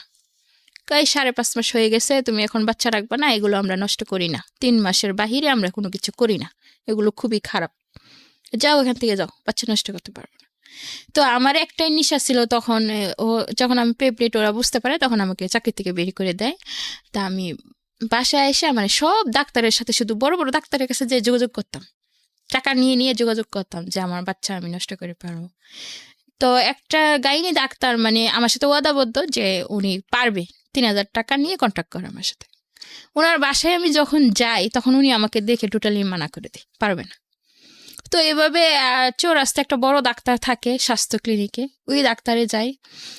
উনার সাথে আলাপ আলোচনা করার পরে মানে এইভাবে ঘুরতে ঘুরতে 7 মাসের উপরে চলে যায়। আচ্ছা। তো উনি বলে কি, দেখো তাসলিমা, তুমি এই বাচ্চাটা নষ্ট আমরা ঠিকই করতে পারবো, কিন্তু দেখা যাচ্ছে কি তোমার তো ঢাকা শহর কেউ নেই, এবং কি টাকা পয়সার অনেক প্রয়োজন আছে, এমন আছে তুমি বিনা চিকিৎসায় মারাও যেতে পারো। তার সাথে ভালো হবে কি, তুমি বাচ্চারা যখন তোমার চাই না তুমি কাউকে দান করে দাও, তাতে তুমি নিজেও বাঁচবে, বাচ্চাটাও বেঁচে থাকবে। তো ওনার কথা শোনার পরে আমি বাসায় এসে নিজেও ভাবতে থাকি যে ঠিক তো, উনি যা বলছেন অবশ্যই ভালোই বলছেন। তো আমি একজনকে বলি যে কেউ যদি বাচ্চা নেই তাহলে আমি তাকে বাচ্চাটা দান করব, মানে আমার বাচ্চা পেটে থাকা অবস্থায় আমি চলে যাব। ঠিক ওই মুহূর্তে একটা মহিলাকে আমি শেয়ার করছিলাম কথাগুলো যে আমি বাচ্চা দিয়ে দিব। উনি আসে বলে কি, তাসলিমা তোমাকে কামাল নামের একটা লোক ডাকতেছে। তো আমি ওনার বাসায় যাইলে উনি আমাকে জিজ্ঞেস করে কিভাবে এরকম হলো, আমি সব বিস্তারিত বলি। বলার পরে উনি বলে কি, বাচ্চাটা আমার কাছে একটা স্যার আছে, স্যারের তো বাচ্চা কাচ্চা নেই, উনি বাচ্চাটা নিবে। উনি আবার আমার বাড়িওয়ালাকে এসে বলে দেয় যে মেয়েটাকে তাড়াবেন না, মেয়ের কোনো সমস্যা হোক আমরা দেখব। তো আমি থাকতে থাকি। তো আমার খাওয়া দাওয়া খরচপাতি যা কিছু আছে ওনারা দেয় আমাকে। এভাবে ওনারা আমাকে আলট্রাসাউন্ড করার টাকা দেয়, আমি যাই আলট্রাসাউন্ড করি। আলট্রাসাউন্ড করলে ধরা পড়ে কি মেয়ে হবে শুনে ওদের মনটা জানি কেমন হয়ে যায়। লাস্ট পর্যায়ে এসে ওরা মানা করলে, যাদের কাছে মানা করে যে কামাল, ওনারা বলে কি এখন তো লাস্ট পর্যায়ে বাচ্চা হওয়ার প্রায় ডেট, এখন যদি মহিলাটাকে মানা করি যে তোমার বাচ্চা কেউ নিবে না, যদি কোনো সমস্যা হয়, তো ওনারা আর আমাকে বলে না বইলা ওনারা মনে মনে এটা ভাবে যে যত টাকা পয়সা লাগুক আমরা দিয়ে মেয়েটাকে সহযোগিতা করব। আমি যে বাড়িতে থাকতাম এই বাড়িওলি আবার মানে উনি যে করে যাতায়াত করেন আর কি, জজ করে, তো উকিলে নাকি একটা বাচ্চার দরকার। তো উনি আবার আমাকে বলতেছে যে আমার বাড়িতে বাচ্চা মানে অন্য কাউকে দিয়ে দিবে, অথচ আমি জানি না। আমার উকিলে একটা বাচ্চা চাইছে অনেক দিন ধরে আমার কাছে, বলছে কোথাও পাইলে খুশ বলার জন্য। পরে ওনারা আবার কিভাবে জানি ওনার সাথে যোগাযোগ কইরা উকিলের সাথে যোগাযোগ করে। উকিলে ফোনে বলে ঠিক আছে বাচ্চা আমরা নেব, ছেলে হোক বা মেয়ে হোক কোনো সমস্যা নাই। তো সাইজ সিজার করে বাচ্চাটা হয়। আমি একদম অসুস্থ হয়ে পড়ি। অসুস্থ হওয়ার পরে আমি মানে চোখ বন্ধ রাখা অবস্থায় শুনতে পারতেছি যে সিস্টাররা ডাক্তাররা বলাবলি করতেছে যে বাচ্চারা দেখতে শুনতে বেশ সুন্দর, মোটা ঠোঁটা, মানে 3 কেজি 90 গ্রাম হয়েছে। এরকম বাচ্চা কি ওর হয় না সহজে। তো আমার খুবই মানে তাকে দেখতে ইচ্ছে করতেছে, কারণ তারা যখন বলাবলি করতেছে যে বাচ্চাটা অনেক সুন্দর, তখন আমি চোখ খুলে আমি আমার মেয়ের দিকে তাকায় দেখি সত্যি অনেক সুন্দর। এখন আমার চোখের পানি আসছে জোরে জোরে পড়তে থাকে যে এত কষ্ট আমি করলাম, আর এই বাচ্চা তো আমি আজকে আরেকজনের হাতে তুলে দিব, কারণ আমি পেটে থাকতে ওয়াদাবদ্ধ তাদের কাছে যে আমি ওদিকে বাচ্চা দিয়ে দিব। এখন তো বাচ্চা দেখে আমার খুবই মায়া লাগতেছে, আমি সন্তান কি করে তাদেরকে দিয়ে দিব। তো ওদের কে জানি মারা যায়, ওরা আর সেদিন আসতে পারে না। তো বাচ্চা নিয়ে বিকালে আমরা বাড়িতে ব্যাক করার পর একটা খালি রুমে মানে কার্টুন বিছাইয়া আমাকে থাকতে দেওয়া হয়। আমি ওই রুমে থাকি আমার বাচ্চাকে নিয়ে।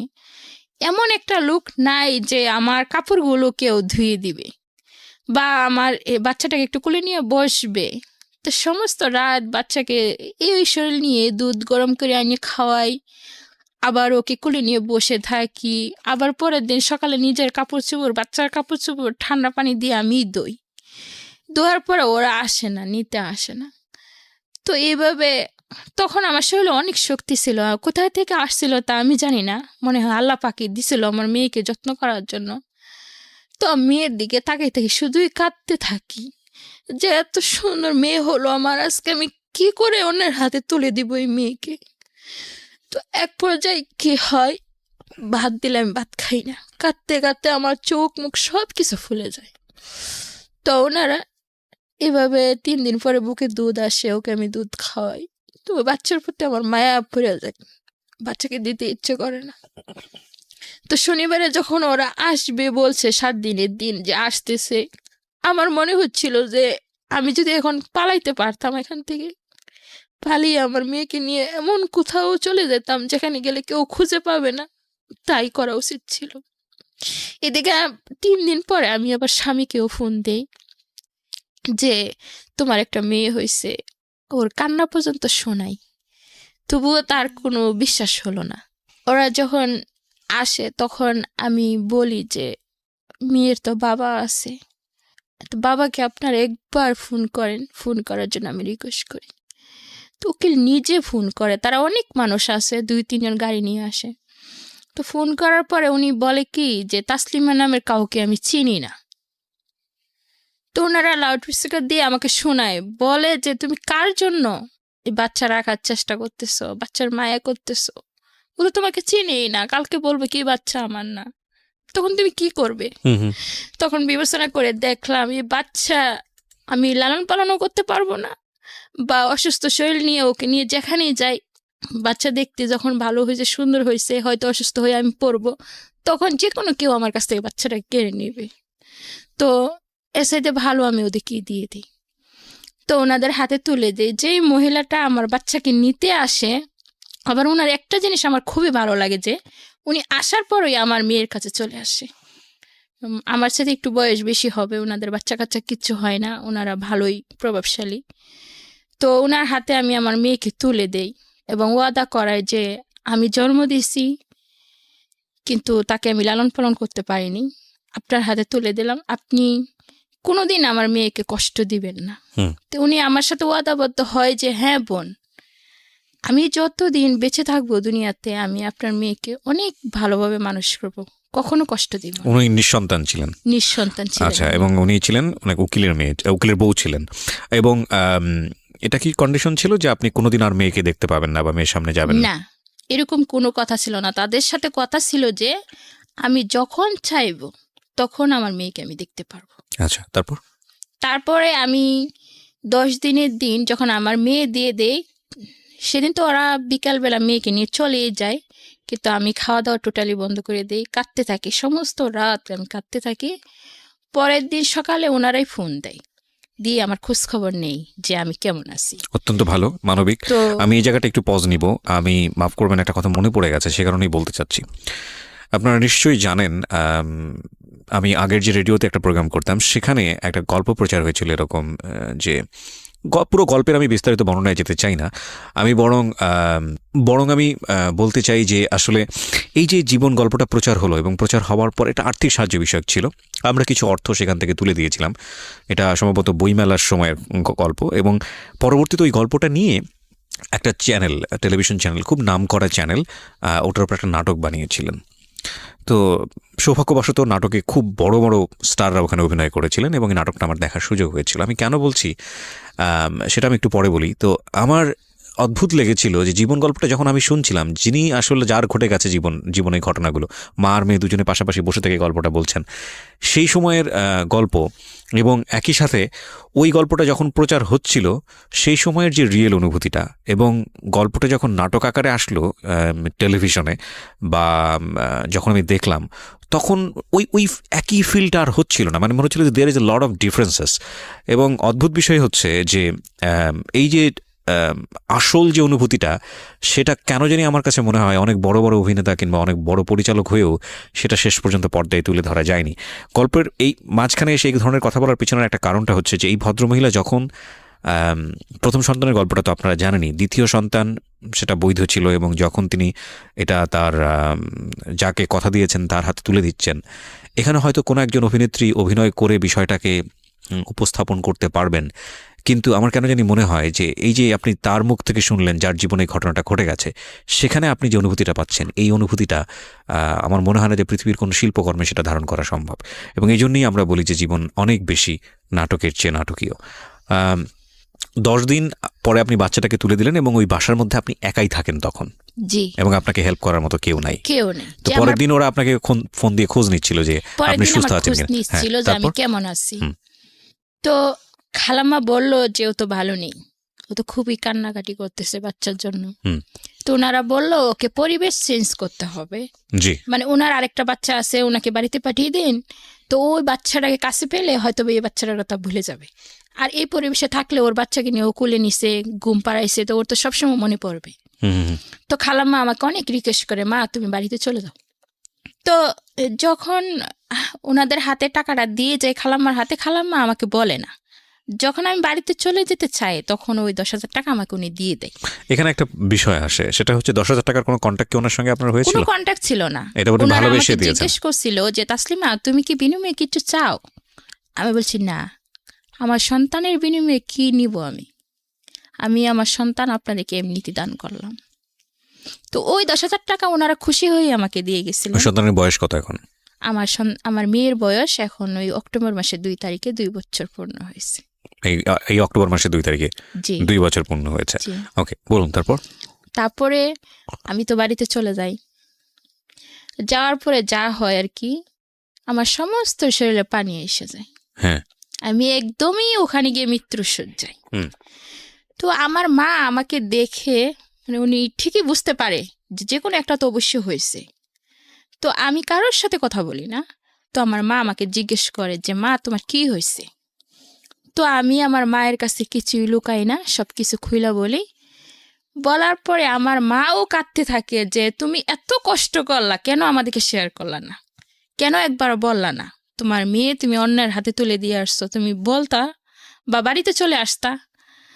তো বললাম যে আগের বাড়ি তো আসছিলাম, এক্স্যাক্টলি, তখন তো আমার যে কষ্ট হয়েছিল ওই পরিমাণ কষ্টের কারণেই তো এখন আমি আসিনি। রাইট, ছেলেটাকেই তোমরা যেভাবে নিয়েছো, এরপরে যদি আরেকটা মেয়ে নিয়ে আসতাম তাহলে তো সেটা আরেকটা, তোমরা আমাকে ঘর থেকে বের করে দিতে। রাইট। তো আমার আম্মু আর কিছুই বলে না। তখন আমার আম্মু বুঝতে পারে যে ও তো এমনিতেই কষ্ট পাইছে, যদি আমরা আরো কষ্ট বলতে থাকি তা আরো বেশি কষ্ট পাবে। হ্যাঁ। তো আমার আম্মু কি করে, আমাকে খুবই যত্ন করে তখন বাড়িতে গেলে। আর ওই 10,000 টাকা আমি নিয়ে আম্মুর কাছে দিয়ে দিই। আম্মু আমাকে গাইনি ডাক্তারের কাছে নিয়ে যায়, চিকিৎসা করাই, যা খাওয়াইতে বলে তাই খাওয়া, গরম পানি দিয়ে গোসল করাইতো। তো এইভাবে আমি মোটামুটি 1-1.5 মাসের ভিতরে মোটামুটি একটু সুস্থ হয়ে যাই। যাওয়ার পরেও আমার সেই ঘুরে ঘুরে আমার ওই মেয়ের কথাই মনে পড়ে। আমার ছেলে আমার কাছে আসতেছে, বুকের উপর মাথা রেখে বলতেছে আম্মু তোমার কি হয়েছে, তুমি শুয়ে আছো কেন, উঠো, তুমি শুয়ে থাকলে আমার ভালো লাগে না। ও তো আর বুঝতেছে না যে আমি খুব কষ্টে আছি। ও এসে আমাকে জড়িয়ে ধরতেছে, আম্মু আমাকে কুলে নাও। আমি যে অসুস্থ সে তো বুঝতেছে না। তো এভাবে আমি ছেলের সাথেও বেশি একটা কথা বলতাম না, মানে 3 মাস টোটালি আমি কারোর সাথে কথা বলতাম না। তো আমার পাড়াপড়শিরা যারা আছে সবাই বলতো যে তুই আয়সা ঘরের ভিতরে শুয়ে থাকস কেন, আমাদের কাছে যাস না। আম্মা বলতো যে ওরে বিরক্ত করিস না, চলে যা। তো এইভাবে আমার মতো আমি থাকতে থাকি। 3 মাস পরে আমি ঢাকায় ব্যাক করি আমার মেয়ের টানে। অবশ্যই আসার কোনো উদ্দেশ্য ছিল না। যখন আমি আমার মেয়েকে দেখার জন্য যাই, মানে জসকোরে যাই, তখন ওনারা আমাকে দেখতে দিবে না। বিরতি নেব প্রিয় শ্রোতা, এখানে ছোট্ট একটা বিরতি। জীবনটাই আসলে অদ্ভুত। মনুষ্য জীবন আমরা নিয়ে আসি পৃথিবীতে মাত্র কয়েক বছরের জন্য, এবং এই কয়েক বছরই আমাদের জীবনে যেসব অভিজ্ঞতা জন্ম হয় সেটা সত্যি মানে অনেক বেশি ভাবার মতো, যে আমরা প্রত্যেকটা মানুষই এক একটা উপাখ্যান। প্রত্যেকটা মানুষই এই জীবন নামক যে দৌড়, সেই দৌড়ে দৌড়াচ্ছি, হাঁপাচ্ছি, পড়ে যাচ্ছি, উঠে দাঁড়াচ্ছি, আবার দৌড়াচ্ছি। সবার গন্তব্য তো একটা জায়গাতেই, মৃত্যু। অথচ আমরা ওই জায়গাটাকে মনেই রাখি না, এবং মনে রাখি না। পাশের একজন ভুক্তভোগী থাকেন যার দিকে আমরা ফিরেও তাকাই না, কিংবা আমি এমন কোনো আচরণ করি যে আচরণের কারণে একজন ভুক্তভোগী হয়ে যান। আমাদের প্রতিনিয়তই মনে করা উচিত যে আমরা আসলে সবাই এখানে মুসাফিরের মতো, খুব শর্ট পিরিয়ডের জন্য আমরা এখানে দুনিয়াতে আসি। এবং যে ধরনের মানুষ নিয়ে আমি কাজ করি রেডিওতে, যেই ধরনের মানুষ, একেবারে গ্রাসরুট লেভেলের মানুষ, অ্যান্ড বিলিভ মি, প্রতিদিন আমার 1-2 করে গল্প এরকম শোনা হয়। অ্যান্ড খুব কন্ট্রাস্ট আমার কাছে খুব অদ্ভুত লাগে। আমি এত এত মানুষের জীবন গল্প শুনেছি, কজনই বা রেডিওতে প্রেজেন্ট করেছি, টেলিভিশনে প্রতিদিন আমার অনুষ্ঠান থাকে সকালবেলা, যারা দেখেছেন রাঙা সকালের কথা বলছি, এবং ওখানে যেই ধরনের হাই প্রোফাইল মানুষের গল্প আমি শুনি, যারা সমাজের একেবারে ভেরি সফিস্টিকেটেড পার্সন, তাদের গল্প, এবং সমাজের এই যে একেবারে প্রান্তিক পর্যায়ের একজন মানুষ যার সামনে এখন বসে আছি তার গল্প, এই প্রত্যেকটা গল্পই দেখুন আকাশ পাতাল পার্থক্য। হ্যাঁ, এবং উনিও একজন মানুষ, ওনাকেও মরতে হবে, এনাকেও মরতে হবে, আমাকেও মরতে হবে, আপনাকেও মরতে হবে। এই কথাগুলো এই কারণে বলছি যে আমরা হয়তো কোনো একটা সিস্টেমে পড়ে আমরা একটা বেটার লাইফ লিড করি। এই ভদ্র মহিলা তিনি যদি একটা সিস্টেমে পড়তেন, তিনিও হয়তো বা সমাজের ওই শ্রেণীর মানুষ হতে পারতেন, কিন্তু তার কপাল ভালো না, বা সবাই হয়তো একই সিস্টেমে পড়ে না, যে কারণে উনি ভিকটিম। কিন্তু আমরা যারা একটু পজিটিভ সাইডে আছি, বা আমরা যারা একটু ভালো আছি, তারা যদি এই মানুষগুলোর প্রতি একটু সহানুভূতিশীল হতাম, তারা যদি মনে করতাম যে না, ওর জায়গাটা তো আমিও থাকতে পারতাম। আজকে মাইক্রোফোনের পাশে আমি কিবরিয়া বসেছি, ওই পাশে উনি বসেছেন, এমনও তো হতে পারতো ওই জায়গাটায় আমি আছি, উনি এখানে বসেছেন, হতেই তো পারতো। সৃষ্টিকর্তা তো করতেই পারতেন। তো আপনি লাকি, সেটা আপনি হননি। তো এই মানুষগুলোর প্রতি আমাদের যদি সেই সিম্প্যাথিটা থাকে যে না, উনি আমিও হতে পারতাম, সে যেই হোক না কেন, তাহলে সমাজটার চেহারা না রাতারাতি বদলে যায়। অ্যান্ড বিলিভ মি, এই যে আপনারা রেডিওতে যারা শুনছেন, আমি জানি প্রত্যেকেরই খুব অনুভূতি হচ্ছে, প্রত্যেকের মধ্যেই এই ফিলটা আসছে। কিন্তু সকালবেলা যখন ঘুম থেকে উঠবেন, ভুলে যাবেন, প্লিজ ভুলে যায়েন না, অন্তত কিছুটা হলেও মনে রাখার চেষ্টা করেন, এবং অ্যাটলিস্ট একটা মানুষের হেল্প করেন, একটা মানুষের পাশে দাঁড়ান, যতটুকু আপনার সামর্থ্য আছে। যদি কিছুই না থাকে তো পাশে দাঁড়িয়ে বলেন যে ভাই, আর কেউ না থাকুক, আমি তো তোমার সাথে আছি, টেনশন করো না। এতটুকু আপনি জানেন, এতটুকুতে সে বিশ্বজয় করে ফেলতে পারে। জি, তো আপনাকে বললো যে আপনাকে দেখতে দেবে না, তারপর? না, ওরা কিছুতেই আমাকে দেখতে দিবে না। কোনো আমি- ধরনের কি কাগজ করেছিলেন, নাকি জাস্ট এমনিতে দিয়ে দিয়েছিলেন? ওরা আমার বাচ্চাকে নেওয়ার সময় আমার এক কপি ছবি আর আমার ভোটার আইডির ফটোকপি নিয়ে যায়। ওরা একটা কাগজ নিয়ে আসে, অবশ্যই সেটা সাদা ছিল। আপনি সাদা কাগজে সাইন করে আমি দিয়েছিলেন? সাদা কাগজে সাইন করে দিই, কোনো রকম শেয়ার ছিল না। ওকে। তো ওরা যখন দেখতে দিবে না, এক পর্যায়ে আমি জোরাজুরি করি, কেন দেখতে দিবেন না, ওই সময় তো এরকম কথা ছিল না। হুম। তো ওনারা বলে আমাদের নিয়ে নিছি যখন, সেটা দেখতে দেওয়া যাবে না, আপনি ভালো থাকেন, আপনার মতো আপনি থাকেন, আমার বাচ্চা আমি নিয়েছি, ওকে আমরা আমার মতো করে মানুষ করব, হুম। কিন্তু দেওয়া যাবে না, দেখা যাবে না।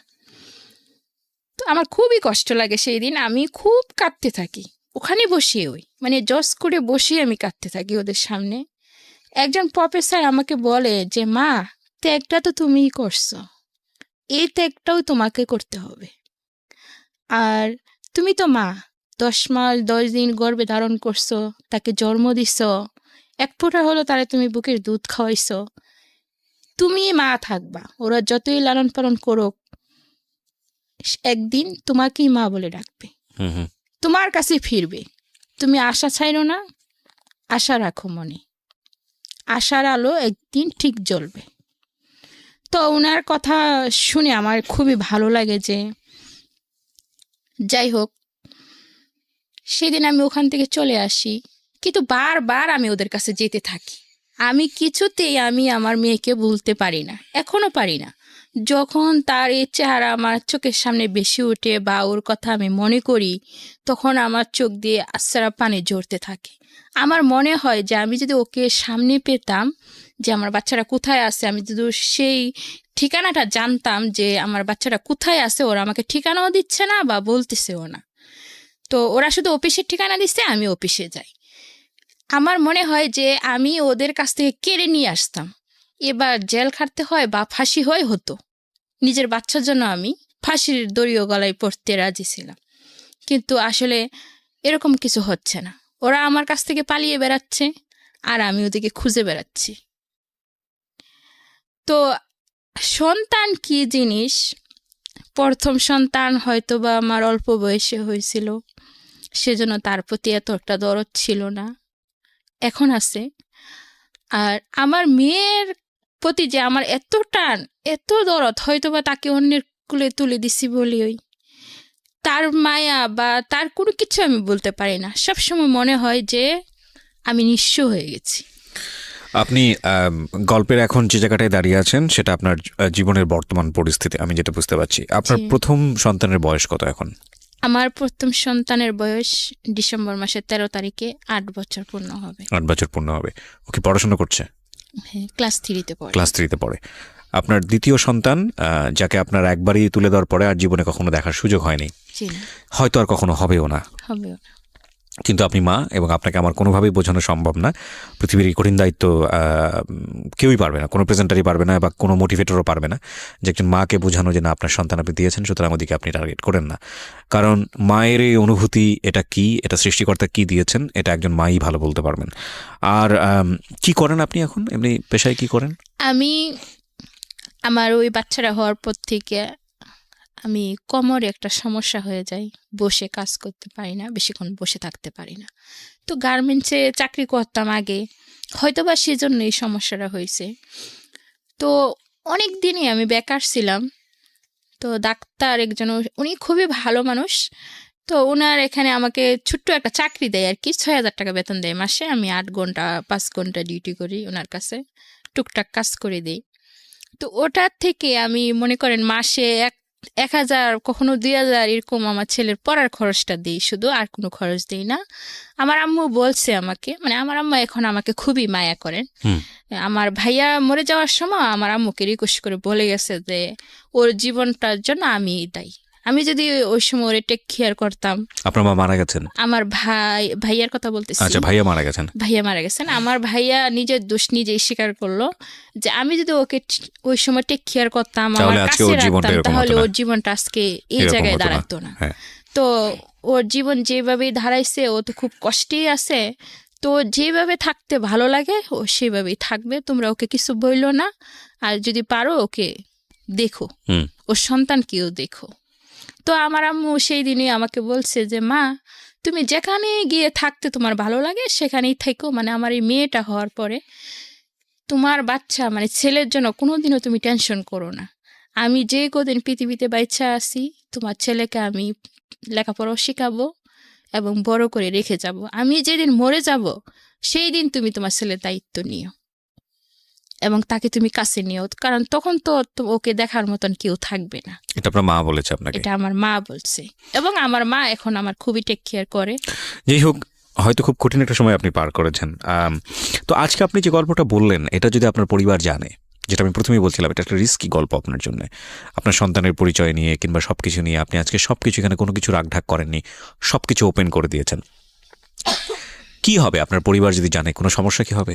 আমার পরিবার, আমার ছোট যে 2 বোন বিয়ে হয়েছে, তো সবুজ একটু শিক্ষিত, তারা এফএম শুনে, আমি জানি হয়তো বা শুনতে পারে, কিন্তু শুনলেও তারা বুঝতে পারবে না যে এই গল্পটা। বুঝতে পারুক আর না পারুক, সে জায়গাটা আমি যেতে চাই না।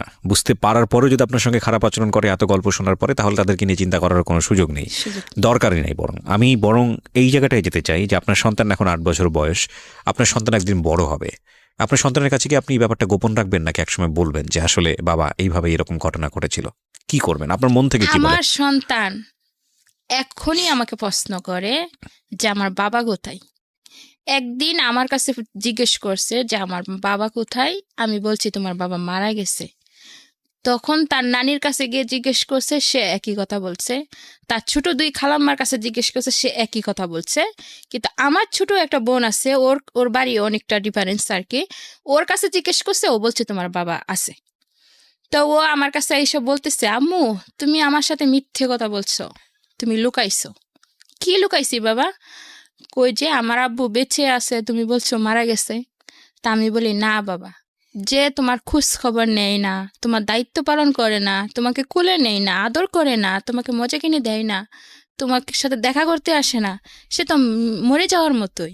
ফাইন। আপনি বোধহয় গল্পের একটা পর্যায়ে বলছিলেন যে যেই ভদ্রলোক আপনার সঙ্গে এই কাজটা করেছে, এটা তো ভদ্রলোক শব্দটা উচ্চারণ করা ঠিক হলো না। যাই হোক, তো ওনার সঙ্গে বোধহয় আপনি একবার ফেস টু ফেস হয়েছিলেন আপনার বাচ্চা হওয়ার পরে। সেই ঘটনাটা কি ছিল?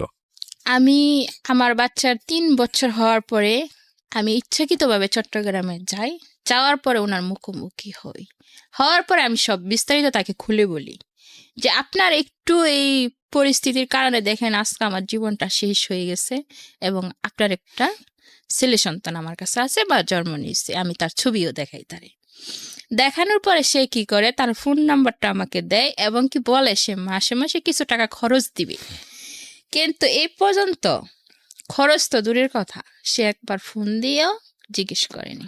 কিন্তু পিতৃ অধিকার বলে তো একটা বিষয় আছে। একটা হচ্ছে যে খরচ তো অন্য বিষয়, কিন্তু আপনার সন্তান যেভাবে আপনাকে প্রশ্ন করছে, এই প্রশ্নের উত্তর আপনি ভবিষ্যতে কিভাবে ফেস করবেন? ভবিষ্যতে আমি এখনই চিন্তা করি যে আমার ছেলে আল্লাহ দিলে অনেক মেধাবী, ও সব দিক দিয়ে ভালো।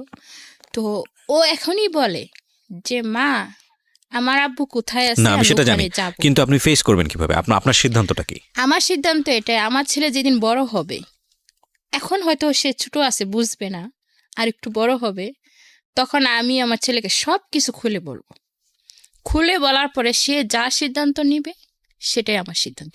সেদিন যদি আপনার আপনার ছেলের সিদ্ধান্ত যদি এরকম হয় যে না, তার মধ্যে একটা হীনমন্যতা কাজ করে, বা এমন একটা সিদ্ধান্ত আসলো যেটা আপনি মানতে পারছেন না, তখন আপনি কি করবেন? এমন একটা সিদ্ধান্ত হতে পারে যে সে আপনার সঙ্গে থাকলো না, এমন একটা সিদ্ধান্ত হতে পারলো যে সে এমন হলো যে ঠিক আছে, আমার যেহেতু বাবারও পরিচয় নেই, আমি মারও পরিচয় দিব না, এরকম সিদ্ধান্ত তো আসতে পারে, মেবি যে কোনো কিছু আসতে হতে পারে।